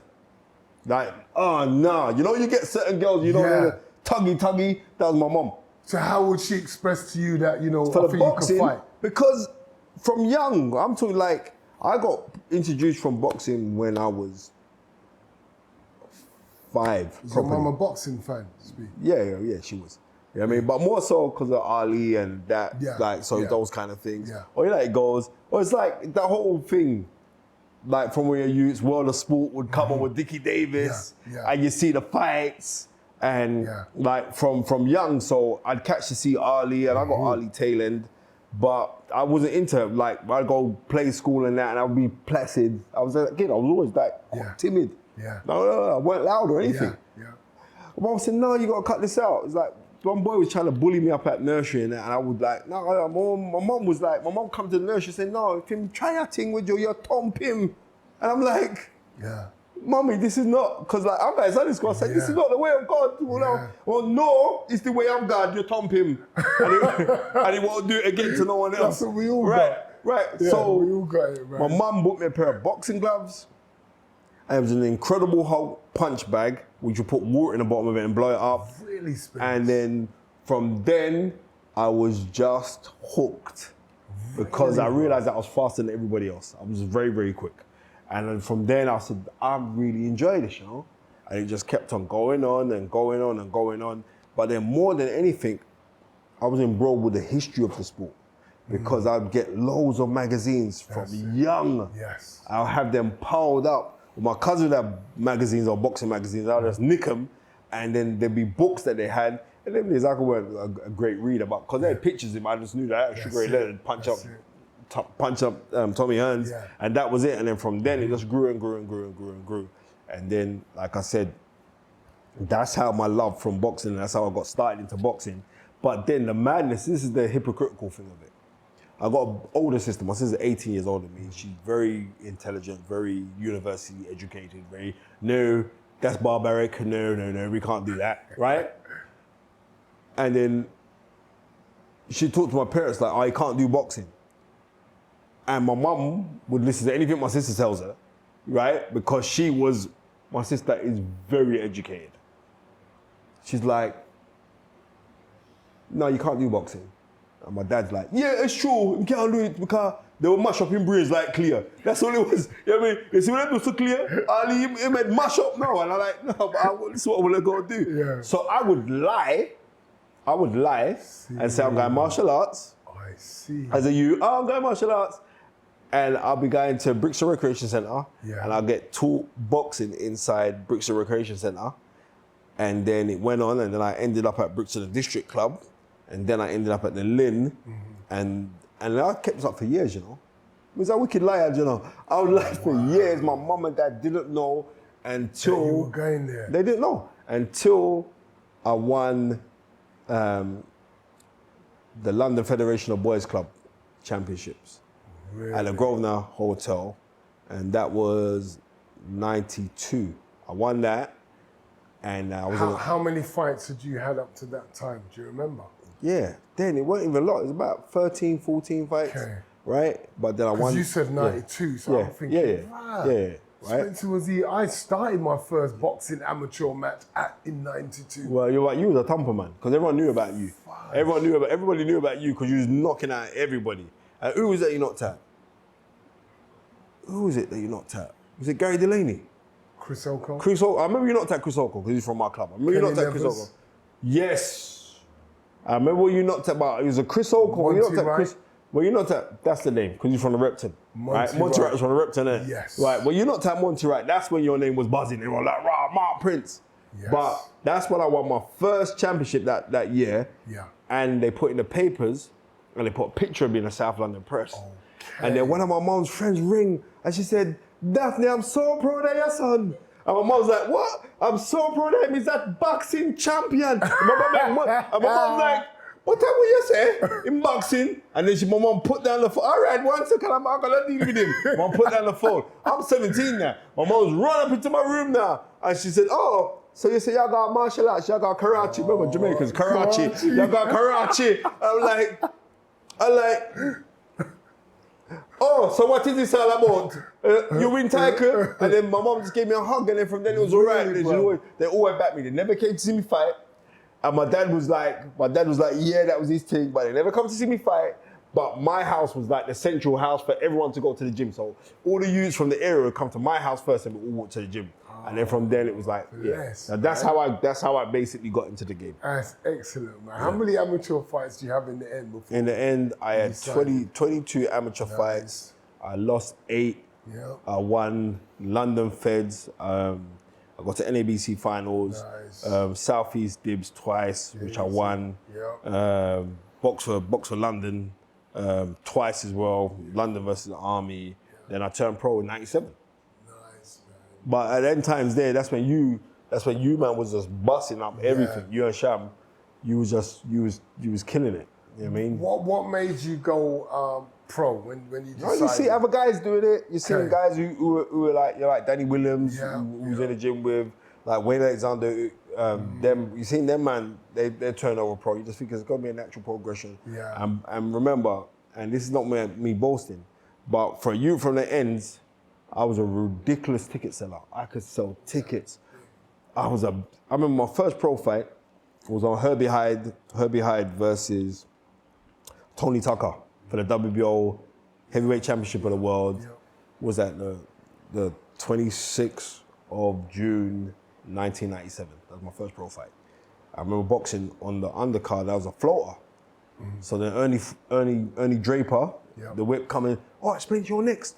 I was like, what? So I fought the fight just before the main event. Okay. Cause I was a floater. So fights in the early set got in. Yeah. I remember fighting and then after winning that fight, I remember coming back to the change room, running around. I'm an undefeated pro because it meant so much. Right, I'm an undefeated pro. I was going nuts and it was the same night Mike Tyson boxed the famously bit of Evander Holyfield's ear off.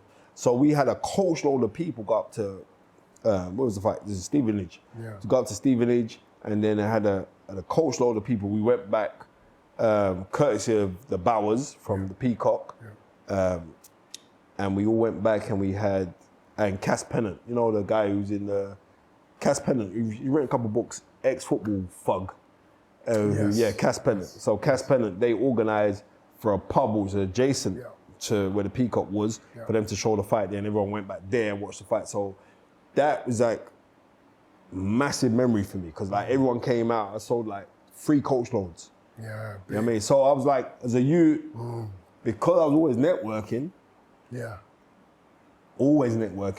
it was like doing that just helped me to do other things, and it helped me and taught me like life skills. Yeah. So your backing and the way that you'd engage and get people to, you know, I think you've always had that about you. That's really good. I've been fortunate. You use the natural talents and ways to kind of engage. And not many people are just like, I remember like, when I turned pro, I was sponsored, I was getting £500 a week. Really? I'd be glad to get that money now. Bro, that's really, really good. I was getting sponsored. It was like the Bush Hammering Company. There's a guy, Duncan Campbell, he was sponsoring me. So boxing was working for you? Yeah, it was working. Boxing was working. It was working, but it also took away the desire, though, I ain't gonna lie. You know what I see. I'm the type of guy, I'm doing real bits as well. I'm like, I'm all right, you know, I've got a big whip. I'm like, what? So it was because, like I said, starting off, I was doing things and I wanted like adulation, that attention, all the rest of it. I ain't gonna lie, it's just like, you know what I mean, you're not an ugly guy, Mark. So you was getting all the girls, right? You found God now, so it's all good and you have a beautiful wife. But I'm trying to say to you, no man, keep it real, man. Right, keeping it real. So this what happens is this. You can get envy from people because they ain't you. They could achieve way more than you, know? But because they ain't you, there's something about you that will wind them up. Something about the way you look, the way you can articulate yourself, the way you can inspire people, the way you can walk into a room and light up the place, the way you can do all those kind of things. So I know I was getting bare hate from people that I shouldn't receive hate from, but they was getting it because maybe the gal was looking at me. Do you get what I'm trying to say to you? Maybe, like, you was getting ratings from the hood, which they weren't getting. So, and I understand now why certain things were happening, because it happens from when you get older. And as you get older, you realize it. So it don't matter now, it's all cool, because everybody's got demons. I'm not perfect, I'm not claiming to be perfect, right? I'm far from it. Yeah. But what it is this, nobody can't tell me that, you see me, I'm helping anyone, you know? Yeah. I don't care who it is, I'm helping you. Yeah. You know what I mean? Yeah. Because me helping you is more of the payment to the Most High or the test that we have to go through while we're on this earth. You know what I mean? It was like Ali said this, like, service is the rent that we pay for the space that we take upon us. Why are we here if we're not Right? going to add value To to serve. someone else's Right, life? to serve. And the madness is like the name Spencer actually means to be a servant. That's what the name Spencer means. So, That's you know what I mean? beautiful. So, You know that. yeah. So I get it. tell me, yeah, as an individual, talk me through your feelings, because I got feelings about my career, how it went. People used to say, oh, Mark, you know, I see you fought for the world title. I didn't have that fullness of feeling that I accomplished in my career, Spence. I just didn't have Why? it. Why? You fought Wasn't for a world there. title? Yeah, it wasn't You there. fought for a world title? I know. And Right, sometimes you know, listen people to me. have You say fought stuff for a to me. world title. You beat a man, yeah, in Morris Court, which that was a big London-Manchester rivalry thing. Yeah. You beat Morris Court. Enough people didn't expect you to beat Morris Court. Yeah. I'm gonna be real with you. Yeah. That was a shock to me. I remember that fight was on Sky as well. Yeah. Right? At that time there, my household couldn't afford Sky. Yeah. So I had to go to Danny Williams' house to watch that fight. Right? Yeah. And when you say like you didn't do, this is what I'm trying to say to you. This is the trap of life. It says in scripture that the son of Adam will never be happy. If you give him one mountain of gold, one mountain, he want two. Yeah. Right? So when you realize like the real riches is that when you're content. No, I recognize that now. yeah. But So- when my career finished, Bruv, I didn't feel I'm like saying end of the accomplished end of what the I'd day, set out I'm to do. keeping this 100. I didn't do nothing as a pro. I was a gym fighter. I could beat up anyone in the gym. I could keep this 100%. I could Yeah. keep this 100 right Yeah. now. Right? But I made enough noise when I was fighting that it could lead on to other things. And I know, and it's not even like on a boast, but I know there was guys who were fighting at the same time as me are not living the lifestyle that I'm living right now. And I'm not talking about the money that I've got, all the rest of Facts. it, right? I'm just keeping this thing real. I'm just Facts. right. I know their name's not popping like my name. My name pops. No one can't talk boxing and then you want to even dream of touching history when my name don't get called up. Or like, I'm not the point of call. Oh, let's ring Spencer because he's gonna know. Yeah. This is massive TV companies. I said, right. So you get what I'm trying to say? So Totally. Right. So when you think about, you don't believe that you accomplished what you should have accomplished at the time when you was fighting. Yeah. The mere fact that you stepped forward, so you're not in the same place, has put the alignment for you to have everything that you got right now. Yes. And I realized, wow, I'm doing my things right now. I'm I living life understand. right now. Yeah. But at the time, was you like me thinking that everything was boxing and your career? That's what I'm trying to find out. Never What ever was- thought that. Okay. That's why I didn't. So maybe if I did, I'd accomplish more. Okay. Right? I didn't think that. I didn't think that at So all. my career was over. I connected significance, live. Have you seen them boxers that commit suicide and go mad and all kind of things? Because they done what I was doing, which was connecting their being to what they done. And what you done is what you done. That's not who you are. Bruv. You still got who you are to express. That part of your journey is just finished. I remember reading an interview with Oscar De La Hoya, and Oscar De La Hoya said like boxing is maybe 5% of my life or 5% of my identity. 5%. I remember reading this, Oscar De La Hoya saying this, right? And he said this just after winning the gold medal at the Olympics in '92, right? And like I said, I enjoy reading. I like to listen to what people are saying, right? He said about 5% of my life. So all right, cool. So off of that, I'm saying like, it's not about wearing belts around your waist, even though belts around your waist is an excellent thing. So I'm not knocking no young fight down after their dreams and aspirations. Go after those things. That's it. Go after them. Yeah. But it's about championing life, right? And when I started to sit down and say, right, I'm going to start championing life, life, my relationship with my daughter, my big daughter, there, man. So she's my oldest child. Yeah. I don't see her every day. You know what I mean? She like my other kids live with me. She doesn't live with me. But I'm building my relationship with my child, Nice. right? Because I've never made my child feel like she's an outcast, ever. Ever. It's about championing life. That's right. You know what I mean? It's about championing relationships. She can know, like me and her mum don't really get on, Yeah. right? But that's not important for It's your not important. relationship with her Not to at get all. on. But the thing is now, she's at an age now, but she sees like, right, you know what? My mum actually respects my dad, you know? That's key. That's it. Do you know what I mean? That's key. Yeah. Because my daughter also knows, like, right, you know what? I can ring and ask my dad for anything, he's gonna give it to me. Yeah. But it's not what you leave to them, it's what you leave inside of them. Inside them, that's right. So I learned, all right, I've got to leave some stuff inside of my kid. That's right. You know what I mean? That's And it's like, the nice thing, like my daughter come down to stay with me yesterday, and my missus took all the other kids to go to her grandparents and said, like, you and your daughter just be in the house and do your thing. Right? But that's all come about because your show said, right, I'll go to the show. And the maddest thing is this, she's come all the way down to South London, we come all the way back here, she lives 5 minutes from here. Right, so champion life.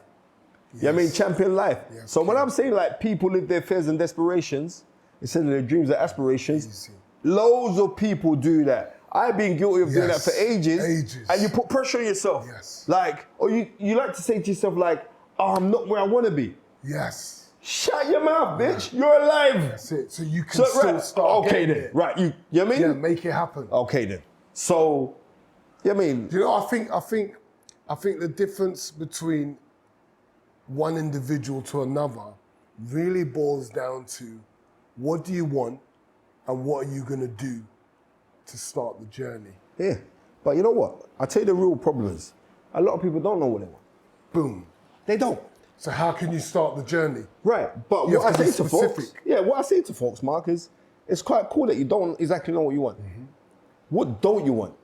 And they can tell you, right, don't want to be broke. That's an easy one. So then flip it and you just give the opposite of what you say you don't want. you go. That is it. There you You know what I mean? Because I remember saying to myself, when boxing done, I was saying to myself, how do I get on TV? I'm saying to myself, how do I get on TV? But if you speak to guys like Richard Williams, Paul Bowen, all of these guys, when we used to train, they used to come down to Henry Cooper and train when James Cook was working with us. I was telling them for a long time, I'm going to have my own TV show, you know? But things were going right for me in boxing. I was telling them, man, bro, I'm telling you, I'm going to have my own TV show. So when that man saw me like, I've got the show on Satanta, me and the guy Kieran Baines, then I started promoting, then I got the deal with Premier Sports, that they gave me a free fight deal where we put shows on, my own TV shows, with Spencer Fearon everywhere, the Hard Knocks boxing. Man was saying that, raw, this is the thing that you was telling us from day dot. Because you follow the laws that the Most High has already placed. Right, so what you Life say? and death's in the power of the tongue. Right, so You speak act it upon it. till you seek it, till you That's see it. what you say. Enough people ain't speaking it. Or if they're speaking it wrongly because they're speaking it to convince themselves. No. There you go. There's no belief in no here. No belief. So I'm telling people, like, I know on the things, everything that's come out my mouth that I've said for other people Yep. has come into fruition. Thank you. Everything, you know I why? would agree with you. Right, everything that I've said, I'm saying, right, you know what? It's gonna bust, you know? And man's like, for real? Nah, Spence, like you got some voodoo in your mouth. Don't be stupid. No, that's fine. It is voodoo, right? It's God's voodoo. Yes. Right, it's God's voodoo. Yes. So when you start to know to speak this thing, like the easiest things, like with my son right now, we're doing this rice experiment. And I know you know it. Like you take 3 pockets of rice, you put it into a container, boiled rice, container, seal off the rice, right on top of it, hate, love, last one, ignore. The one you ignore, that's what you do. Don't talk to it. Talk to the rice a minute a day. I love you, I love you, I love you. So when you say I love, put it down. One that you say you hate, I hate you, I hate you, I hate you. Say it. Every day, 30 days, for a minute, a time. The one that you say that you hate starts to decay. Power in your mouth. Mouth.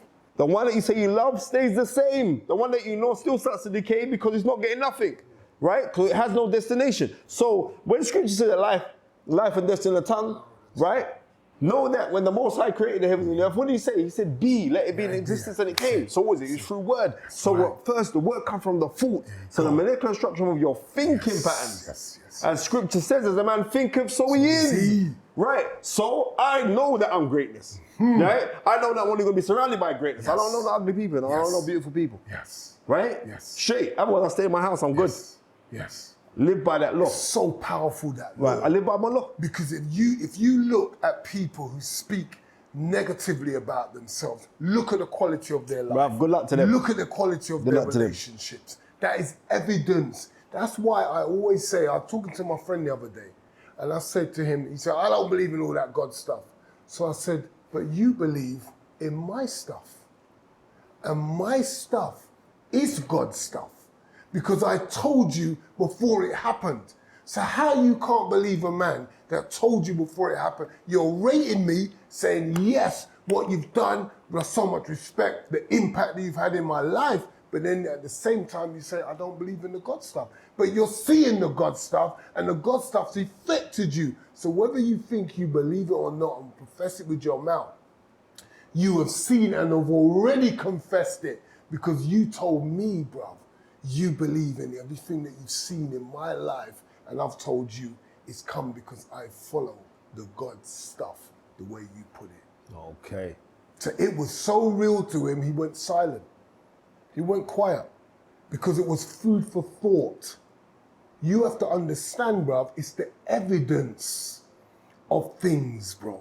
The evidence of things. So you never saw it before, but now you have evidence of it. So some people think, this is blind faith. No, it's not, bro. This ain't blind faith. The reason why my relationship with God has gone so much stronger is because I've seen the evidence of the things that I hoped for, of things not seen. I spoke after my son died that this is going global. Why? Because my pain was so deep. It was a global pain. So I used the word global. I used the word international.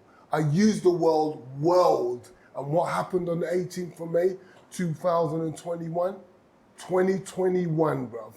Cayenne went into every global news media around the world. It was nuts. Simple. How many years later? 15 years later, that seed took to grow. What did I have to do? All the things were included. The doctorate, the OBE, the 86,000 people by 2019 that we'd impacted. Bruv, all of these things. The naming of the football ground. The naming of the football ground. I don't think you understand how big that is. Bro. Seriously. Bro. The naming of the football ground. I don't think people understand. The naming of the football ground. Because that alone, people said, I didn't know that happened. Everyone should know that happened. What? Anyone turn around and say they're on the line. Everyone should know that happened. Anybody who turn to you or your wife or any of your picture them and say they don't know that happened, they are lying. But press need to make sure they do their job. A young black boy with his whole life ahead of him was a great person, which is a great model for young people to see, was killed, bruv. And his whole destiny ripped away from him. Everyone should know there's a stadium with his name outside, bruv. And fans, some fans, proud to have that name outside their stadium, that they're great supporters of. It's an amazing thing. QPR board officials, amazing to have the insight to say, well, let's put you in the hat and let the fans decide who they choose, what name they want to be outside. And they chose. And now we've got it for a second year running. It's just naming rights, it's for the year. But they agreed, let's have it for another year. Bless. It's powerful. And what have we done in that time? All we've done is generate positive press. We've generated positive messages. We've given them great value to QPR as a club. The whole world knows about QPR club, whether they knew about it before or not. More people know about them now for the great reason, the great stuff that they're involved in, the organization that's doing great things, the impact we're making. We brought value to QPR in the same way that they brought value to us. people, when you have a relationship, you can't come into a relationship and expect all this from a man or expect all this from a woman, but you're not willing to bring nothing to the table. You best bring something to the table. Boy, my dad said, if the woman buys a table, you make sure you buy the knife, the fork, the plates, the fridge. Your dad sounds like such a lovely guy. My dad, man, you don't know how much I miss my dad, man. Swear. Such a lovely guy. But like, yeah, my dad would just tell me, listen, you just make sure you go do that. Yeah, yeah. Bro, like the time I've spent with you, yeah, I could spend another hour with you, because we ain't even chatted about the you know, your thoughts about fights, because your fight boxing for me and you is like come on, man. the most exciting thing to talk you're about. on this so I'm not gonna. And you know, the next thing I gotta say, Mark, Yeah. you need to start your own channel to start talking at this thing. Yeah. Because like, you're proper. And you know what stands out? I remember when you come to Sky. You came to Sky, and it was just before the announcement of James the Girl was gonna fight Chris Eubank Jr. That's it. Right? That's it. And I still thought in my head that James the Girl would still have too much for Chris Eubank Jr. I remember you said, no, bruv, he's finished, he's not the same fighter. I said, look, Paul Mark, look at bosses, if you want to keep him on, shut your ass out, right? Remember two mixed race boy I fight today, right? and that just stood out. I said, right, Mark called that one properly, you know. I remember when, because you came to Sky twice, but I remember the first time you came, and it was like, Kell Brook was getting ready to defend his title, was getting to defend against Frankie Gavin. And like you say, and then you said, he's fight with Sean Porter. He never won that fight. I said, I'm the one that usually comes out with them things. Nah, he never won that fight, bro. I'm not having that. He didn't win that fight. So it's just the realness. So that's something that you need to start doing more. Yeah. Or like, because I know you're always inside when the big fights are on. Yeah. Just even if you go onto your Instagram live and do it and then bring people in to go talk the same time as you, to go talk this thing, that's what you need to go do. You know what I mean? For our show, we're just waiting for a big like heavyweight fight to come. So it's that. That's what you need to do, bro. Excited. Do you know, I went on you and Sunday doing it. I said, look, so obviously them man out there just nah, man, it's popping, man. I'm so excited because I felt the vibe. Yeah, it's just vibes. You know what? Because it's real. You know what? Don't get twisted. Now I'm doing the shows which get shown on ESPN. Yeah. That's giving me a whole new audience in America. Yeah, I love seeing it. It's mad. So it's like, last show I did was the Carl Frampton versus Jamal Hearing for the football title. And that was out in Dubai, that was last month. So when we was out there, as soon as that went like boom, and my phone blew up. Everyone in America was like, man, you're killing it, man. And it's just a mad support. And you just realize, like, right. And I owe a lot of that, like, doing the work with MTK Global and everything, because they kind of said, look, Spec, we'll get you on. Yeah, get them a shout out. No, they gave me a vicious bringing, right? Yeah. So, off of that, it's like, it's mad because I'm now infiltrating the guys in America, which is it's massive. Yeah, it's huge, bro. Because they got 15 million people on the app. Yeah, it's a big, so when I mean like, it's a blessing, not only counting my blessings, I tell loads of people you got to live your blessings. I'm actually believe that I'm living my blessings. That's right. So yeah, but that's what you need to do, Mark, because you know, you should have a doctorate in boxing because you know the thing. Okay, so I'll tell you what we do, we've spoken it. We put it out there, okay? You said it, I'm in total agreement, it's gonna happen. Yeah, of course it is. Okay, what you're going to see is me on a platform where I'm able to talk boxing, like how you would be on a platform talking. Yeah, go do it. Being an analyst, whatever. Go do it. Boom. Because the thing about it is this: it's like, why wouldn't you do it? Yeah. And the thing about it now is like, we pay too much credence to these networks. Yes. Thinking like it's networks. Yes. Where you can push something out on YouTube. Yes. You push something out on an Instagram Live. Yep. Which carries more weight and more viewership, because I'm telling you, I can show you videos that I just put out this morning and it's got 100,000 views. So why are people so hungry? Is it because they're not hearing the commentary that's real? You know, because there was all comments that I read when me and you was together. It was like, that was the most straight, honest. Yeah, of course it was. And it seemed like people want that. They There's do. a lot of bias in No, how it goes is this, right? When you're in the industry, sometimes someone will say, well, you got to say this, you got to say that, you got to say this. But then you're thinking, well, what would I have to say like to please the heads? Yeah. Do you get what I'm trying to say? Yeah. And unfortunately, I was never ever that person to say I'm going to please no heads. Yeah. I just talk my thing, I don't care. So... Has that got anything to do with you not being involved with Sky now? Yeah, of course, it's got lots to do with it. You know what I mean? But the thing about it is this, Sky done me a favour. I'm at ESPN now. No, there's no hate for and them. I know. We're just keeping it real. I'm keeping it real. And it's not only that, but it's like, as it says in scripture, what is man? Yeah. You know what I mean? What is man? Come on, you're going to call it as it is. So, I'm very secure in myself. But it's taken ages for me to find that security. There's men who are way older than me who still haven't found that security. So how they would feel good or feel uplifted is like, I said certain things that was maybe a year and a half too early. Okay. Like the lack of diversity Yes. inside the sport. Yes. Like when I did throw the flames on Eddie Hearn and Queensbury, Frank Warren's thing, saying, well, how comes you're earning from people of my skin tone, but you haven't got none of them as employees working in your office? Not even someone who could make a cup of tea. I am a black person who could do that. Right. So I said that, and it is like where it has been a kind of. Where's all the black faces in Sky? Are they when you're working? I don't. They start to bring them in now. I'm talking about a decision-making table. No, none. Right? They started to bring them in now. I can tell you that now. Okay. And everyone's saying, so at the time now, there's guys who are like, when they're having their board meetings, they're like, you know what, Spencer's right. You know? And the reason why I know, because the same heads in the board meeting are phoning me up now saying, no, you're actually right, Spencer.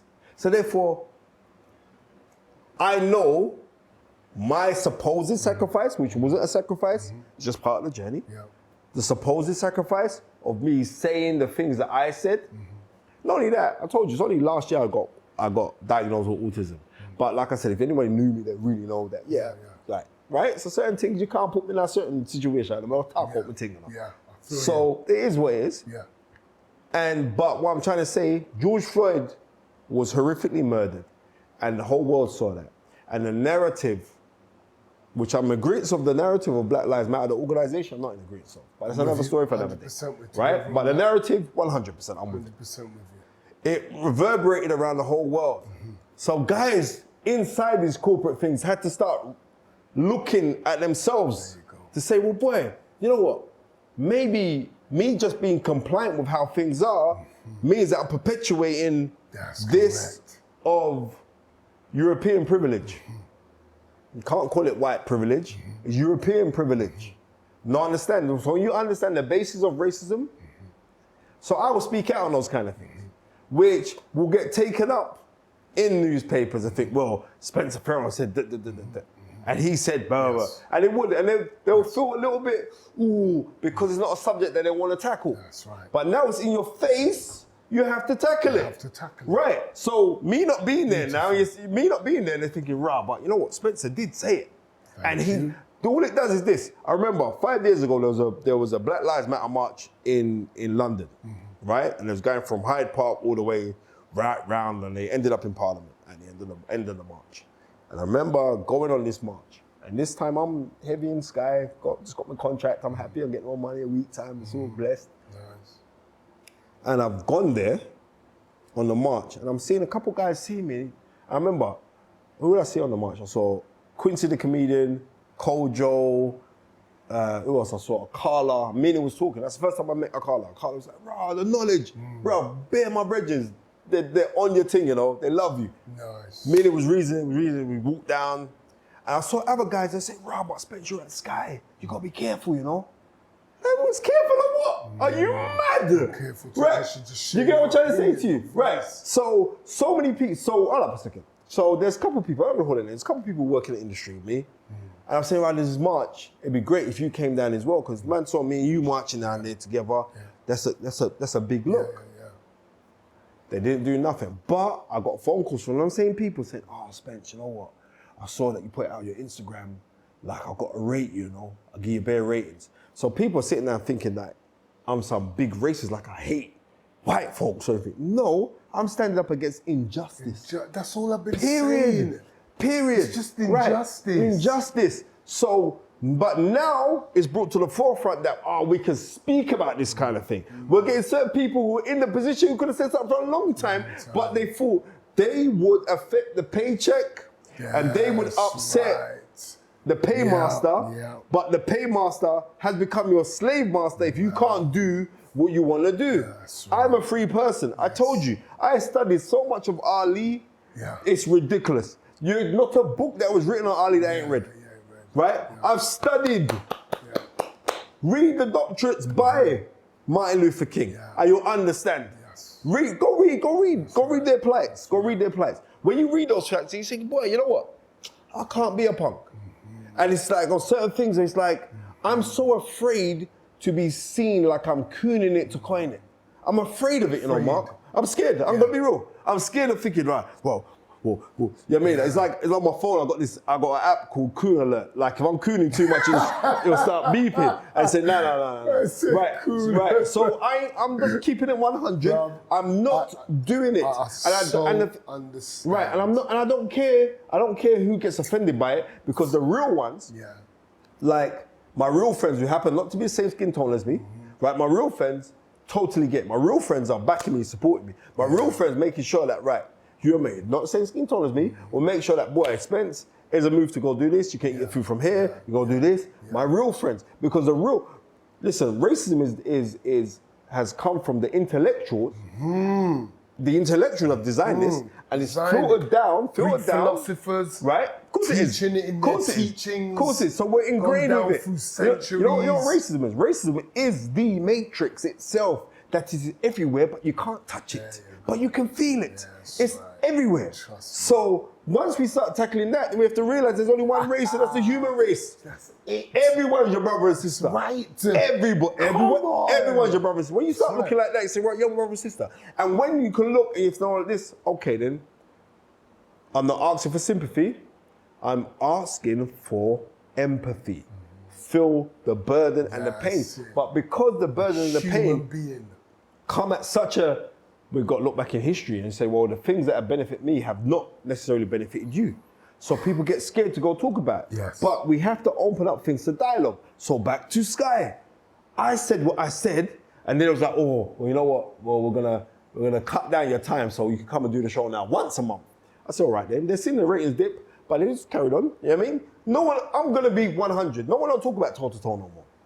And that's the truth. That's the truth. No one will talk about it, because I'm not there no more. That's the truth. Right? And that's the truth. And they could bring in other black faces. It's not me, right? Because toe to toe still going on, because it's almost like it just kind of disappeared. It's still going on. No one don't care about it no more. And that's the truth. Nobody doesn't care about it. So that's why I know that I'm walking with God. That's why I know. Because as soon as that happened, I would say, forget that, man. Come call the shows for MTK Global. And boom, man sent me a contract from ESPN. I said, look at this. This is God's work. Tell everyone what you're doing with MTK Global and what MTK Global's value is. You know what? It's a corporate social responsibility, which they run. The CSR. And that's been running now for 4 years. And I've been running that. It's not a charity, but it does charitable work. So they've helped out. They've helped out, like when you did the Kion Prince Foundation, the boxing show. They helped out with that. They throw money on certain things, and they help the community. They help. Yeah, that was one of our sponsors. Exactly, they help underprivileged people. So I have nothing but love for them, and also the fact that MTK Global have never ever turned their back on me. MTK Global were the ones that say, you know what, Spence? Go do this, go do that, how much you need for it. MTK Global helped me live a dream. I wanted to be on stage with Les Brown because anyone around me, I listen to Les Brown till you can't listen to no more. I know that man verbatim, word for word, right?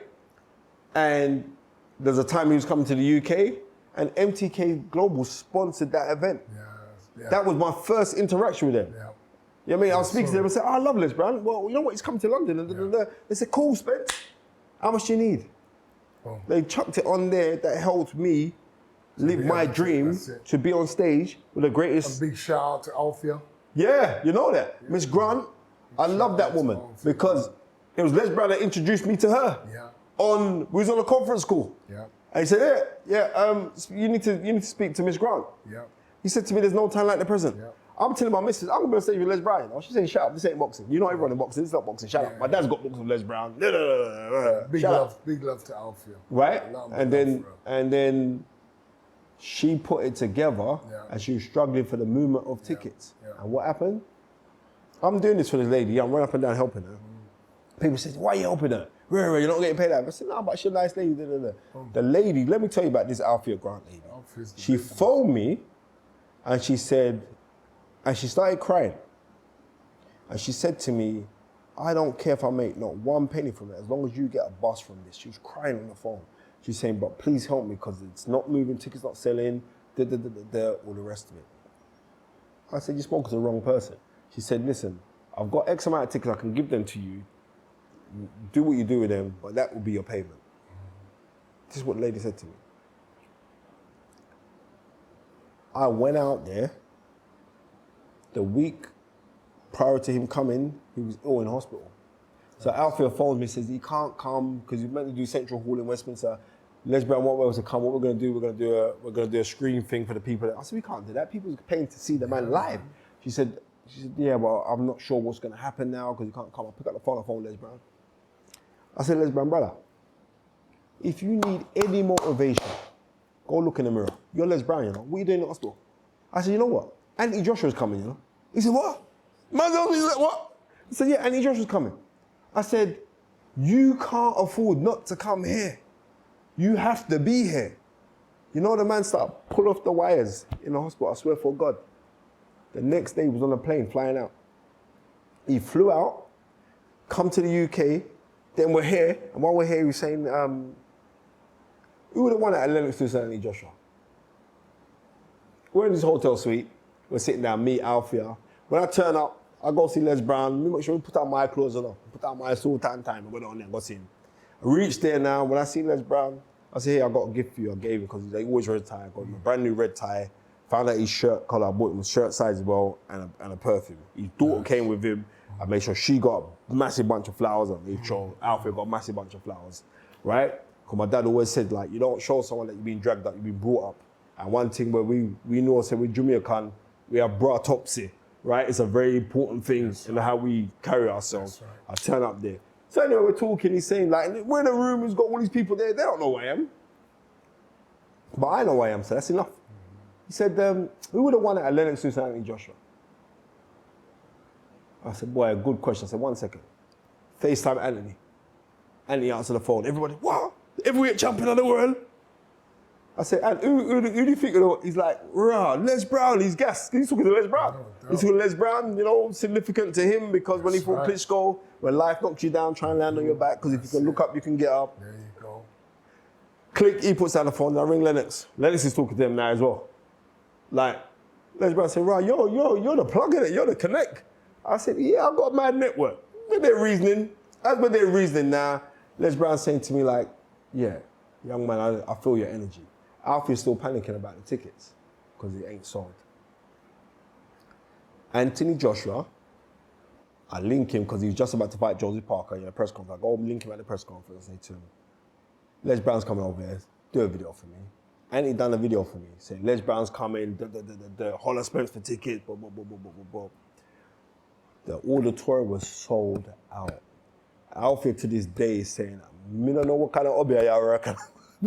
She's just like, I don't know what, but I said no because I'm working with God. And at that time, I was in my emergency of my overdraft. Because of that woman, when she phoned me and started crying, saying like, yeah, help me, Spence, please. Even if you get the bus. I remember like I treated her like I got a chauffeur driven to pick her up. I took her out to go get her some new outfit. I took her to the hairdressers. I really spotted that lady, you know, because she was so genuine to me to say, Spence, I want you to get a bus. And you know what, not for that, then it has blown for me. And she was part of that story as well, and so was Les Brown. Easy. That's an excellent story, bro. I love it, and I love the Alfie's name in it. because she's been involved in my journey as well. Good woman, man. And played her part unbeknowingly into certain things happening in my life. And Good into person. another And that's the thing is this is like, everybody's a good person.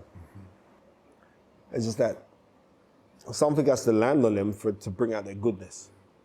Just like everybody can be a bad person, but something has to land on them to bring out the bad in them.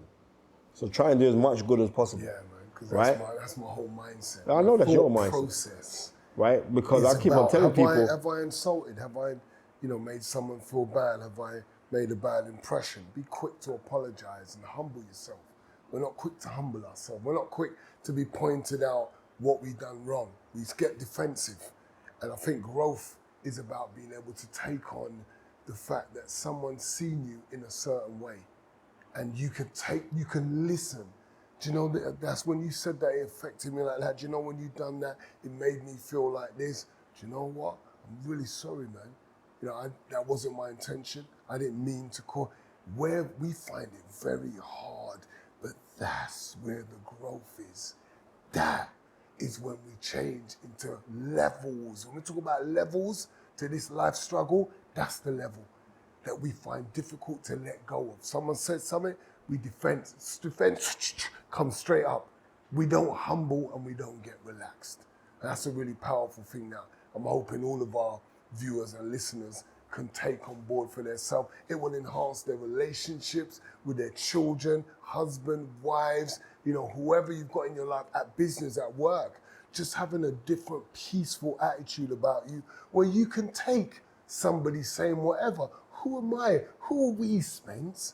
We're all in the same mess. We're all messed up. So why can't we accept that we have made someone feel bad, or we're not, in our eyes, that person that we think we are perfect? Bruv, I've made enough people feel bad. You know what I'm saying? Right, no one on to, I've made enough people feel bad. Okay, so there's something that I was thinking about and I wanted to bring up to kind of wrap things up. And it was all in my head. I just want to make sure that it comes back. What was I thinking about? I talked about us, what you're doing with MTK Global and their contribution and giving back. That's it. That's what I wanted to share with you. Okay, let's get to the crux of this, yeah? Now, I've just gone global with a campaign. All the media's on it. It's amazing. It's touched many lives. I never stop. It's a progress. It's a journey. This is the process. And I'm sitting with somebody who's just as passionate with me about lives, yeah? Now, in my head, I'm looking at it like this. Okay, so if I've been pushing and working on this thing for so long, and there's so many people we know, we need to say, this morning I was crying. My missus will tell you how much it affected me. I saw a youth at Hyde Park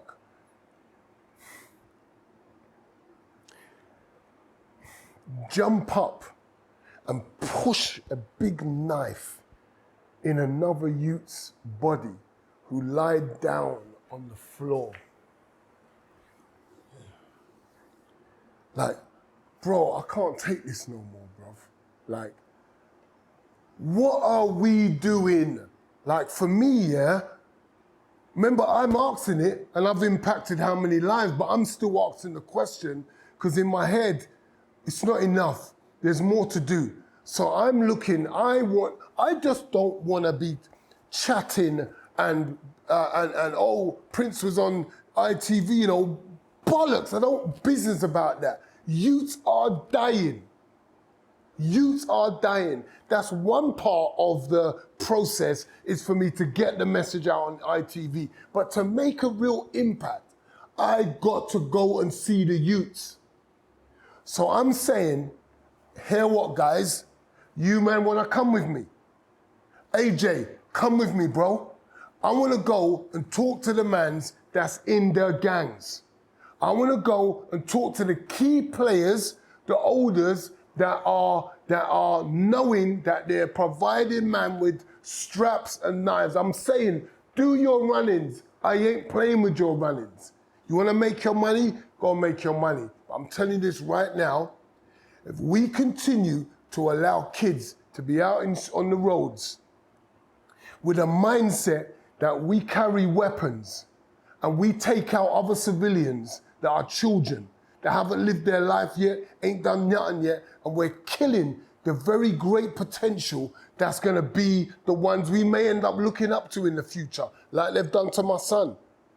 What world are you living in that you think you can push out evil and it ain't being created in a cycle that impacts your community, your family, your world, the world, everything around you? The laws of life, there's laws of gravity, there's laws of everything. There's laws about how we live and integrate with each other. And one of them, when you break it, when it comes to valuing life, what we're creating on this planet right now is gonna be an unstoppable force of evil where you can just start looking at a man with a minor issue and you've got your things on you and you're gonna start dealing with it. Is that what we want? And if that's not what you don't want, I'm saying, bro, I'm about this. I'll give my life to change this situation. We are thinking that one person can't change. Yes, it only takes one. Jesus come down here on this planet, bruv, shook up everything, shook up the government, shook up the religious system, shook up the mindset of people, what they thought was good and bad, messed it all up, bruv, shook it up, showed them righteousness, and he showed them that my spirit wants to live in you, not in a building. My spirit is in you. You can change this world by the way you live. And that's what we call a bad man. That you stand up against the establishment and speak up for the right. I want people to stand with me as we're speaking up for the lives of the kids that ain't been born yet. The lives of your youth that's around now, because you don't want her to have a son, you don't want her to have a daughter and be taking them to the cemetery at 8, 9, 10 years old, 11, 12 and 13, because stabbings is still going on. This must be stopped now. I'm calling out the man them. I'm calling out the ballers, Raheem Sterling, bruv. I'm calling out AJ. I'm calling out the top of the top because I'm saying, guys, hear my voice. Don't you make an impact? Doesn't it make an impact on your heart and make you think, what am I doing with my weight, my position, my authority? What can I do to help here? And I've got just the answer. And I'm that guy. Let's do it together. We don't care about who gets the attention, who gets the praise. It's not about that. It's about saving youth lives. Come we do this thing. And I'm offering you, Spence. Well, you're late. Let's roll together. You're late because it was 2 weeks ago, Lee Eaton, who promotes at MTK Global, Lee Eaton came to me and said, Spence, I've had enough. It's like some youth that got killed that he knew. And he's like, I've had enough. I've just had enough. I think it was like one of his mates' sons. And while he was telling me this, he said, look, can't we do something with the foundation? Because we're both at MTK. So I wrote out my report. And I swear by God, you was in the report. I said, Mark Prince, Marvin Herbert, Lee Eaton. And that was sent off to the head office of MTK Global, which is being reviewed now. They're going to do it, because I know they're going to do it. So it's mad that you're mentioning that, because I'm thinking you're late, bro. Because I already put you in the team. And then after I put you in the team, that's when, 2 days after, that's when you phoned me and said, I'm doing my show, come and do the show. Wow. But I just know how energies work. I know it works. Beautiful. You know what I mean? I know it works. Energy. Yeah, I mean, I know it works. Let's have a chat with AJ. No, it's done. That's easy. Let's have a chat I'll with holler him AJ. in a minute. Yeah. I'll holler him He's in a our minute. Yeah. It's not that. It's like those names make a difference because they're a name. Thank you. Simple. You know what I mean? They make a name. Like, there's certain things where, like, guys in position, like Anthony Joshua, madness.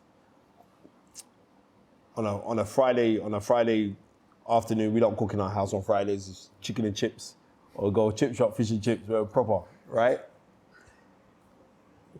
I'm going to the chip shop. While I'm there, I'm seeing kids outside who will come from school, and they're like, oh, there's a boxing guy. Blah, blah, blah. So I FaceTime AJ. AJ's talking to the kids. They were gassed. He could have told them anything. And when I mean gassed, I mean like, I'll show you the picture. There must have been about 30 kids around my phone. That's right. They went nuts. If AJ said, stand on one leg and jump and bark like a dog, they'd have done it. Like, man, that's crazy, right? I know he does his bits, because he does do his bits. But I know he does his bits. I'm talking about levels, though. But there's levels, there is levels to it. But then sometimes it's like, he's just one man. Yeah. But if you got a group of them to join this coalition. Yeah, it's a strategy we use.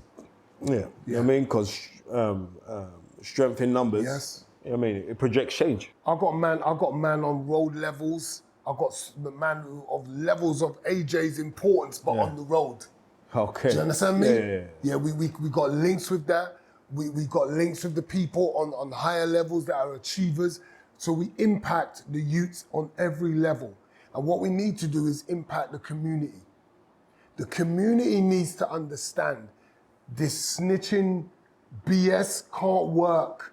If a man's carrying straps and knives in your ends and he's taking out youths in your ends, you're a part of the problem if you know that your youth ain't moving right and you're allowing it. If a mum's got youths and dad's got youths in the family that ain't even respecting them and not listening to them, what do you think they're gonna do out on the roads? What do you think their focus is out on the roads? They ain't even got no respect for you. They're gonna violate everybody else on the road. And my youths are out there, other people's kids are out there, and we're trying to put our youths out into a safe place. My youth said to me today, okay, he said, it ain't safe out there. You think I'm going to any, what did he say, babe? You think I'm going to any Dean? Spoke this morning. Yeah. Yeah. Block parties. He said, you think I'm going to any of them things? He goes, you think I'm going to Hyde Park? He goes, you go to Hyde Park, it's a park, bruv. You go to relax. There's kids around. These mans are heartless. They do not know and understand what they're doing. They don't know and understand. It's our job to get out there, get this message out, change these kids' mindsets. Listen, let's go and link them. Let's go where they at. Let's go where they at. I'm on it, 100%. And then we go to the government and say, here's what you need to do, because you obviously don't know. So we're gonna show you. I'll pattern the program for you. Here's what needs to change. First time offenders, here's what needs to change. People have already hurt and done it. People that are inside because they got knives, we know how to utilize and help to change them. Because your system right now, your restorative justice doesn't restore anyone. Okay, we got a system that can restore young people. You spend all this money to prepare a man to go to war, fight for your country, we're so proud of you, here's a medal. Really? Why don't you put some money into helping the youths that are disenfranchised, lost their way, have not been taken care of and looked after, spend that money on them so they won't become criminals. But you spend all your money in the criminal system instead of spending the money on helping the youth and so they don't become criminals. How does that even make sense? No brainer, bruv. Boris told me he don't know what to do. Sadiq obviously don't know what to do. Bro, someone's in your office telling you, someone's on the phone with you, telling you, well, I do. Bro, I'm getting ignored. So that's why, bro, this stuff's real. Sadiq got a proposal from us, bro. Here's what did we ask for $1 million, what it cost for a murder case? No. We asked for 200 bags to run a pilot program to demonstrate to you that we can reduce antisocial behavior in whatever area with this project, change, boom, yeah, he's on it. We didn't get nothing, bruv. We might as well not have been in the office. For real? Waste our time. This is the reality of these levels. Well, this has to change. You know I'm the king of hustling. You know I'm the king of hustling. I'm calling out everyone. If they don't want to, I've no bad feelings. Let me keep it moving. But I'm calling on my brothers. I'm calling on people. I am tired of this, King. North, south, east, west. Come we go on the tour. Come we get out to the youths. Come we do this, bro. I want to advert. Adidas, JD Sports. They came in and got involved with Kai and Prince Foundation with this campaign. You saw it. Yeah. Okay. So come, guys. Let's do an advert. Let's do an advert all around the world. Instead of just showing off your trainers because it's beautiful, it's lovely, we want you to sell it, but the same kids you're selling to are stabbing other youths. The same kids you're selling to are getting killed. So let's invest some money doing an advert that goes around the world, hard hitting. Yeah, like we've got all the ideas, we've got the visionaries, we've got the man, we've got the people.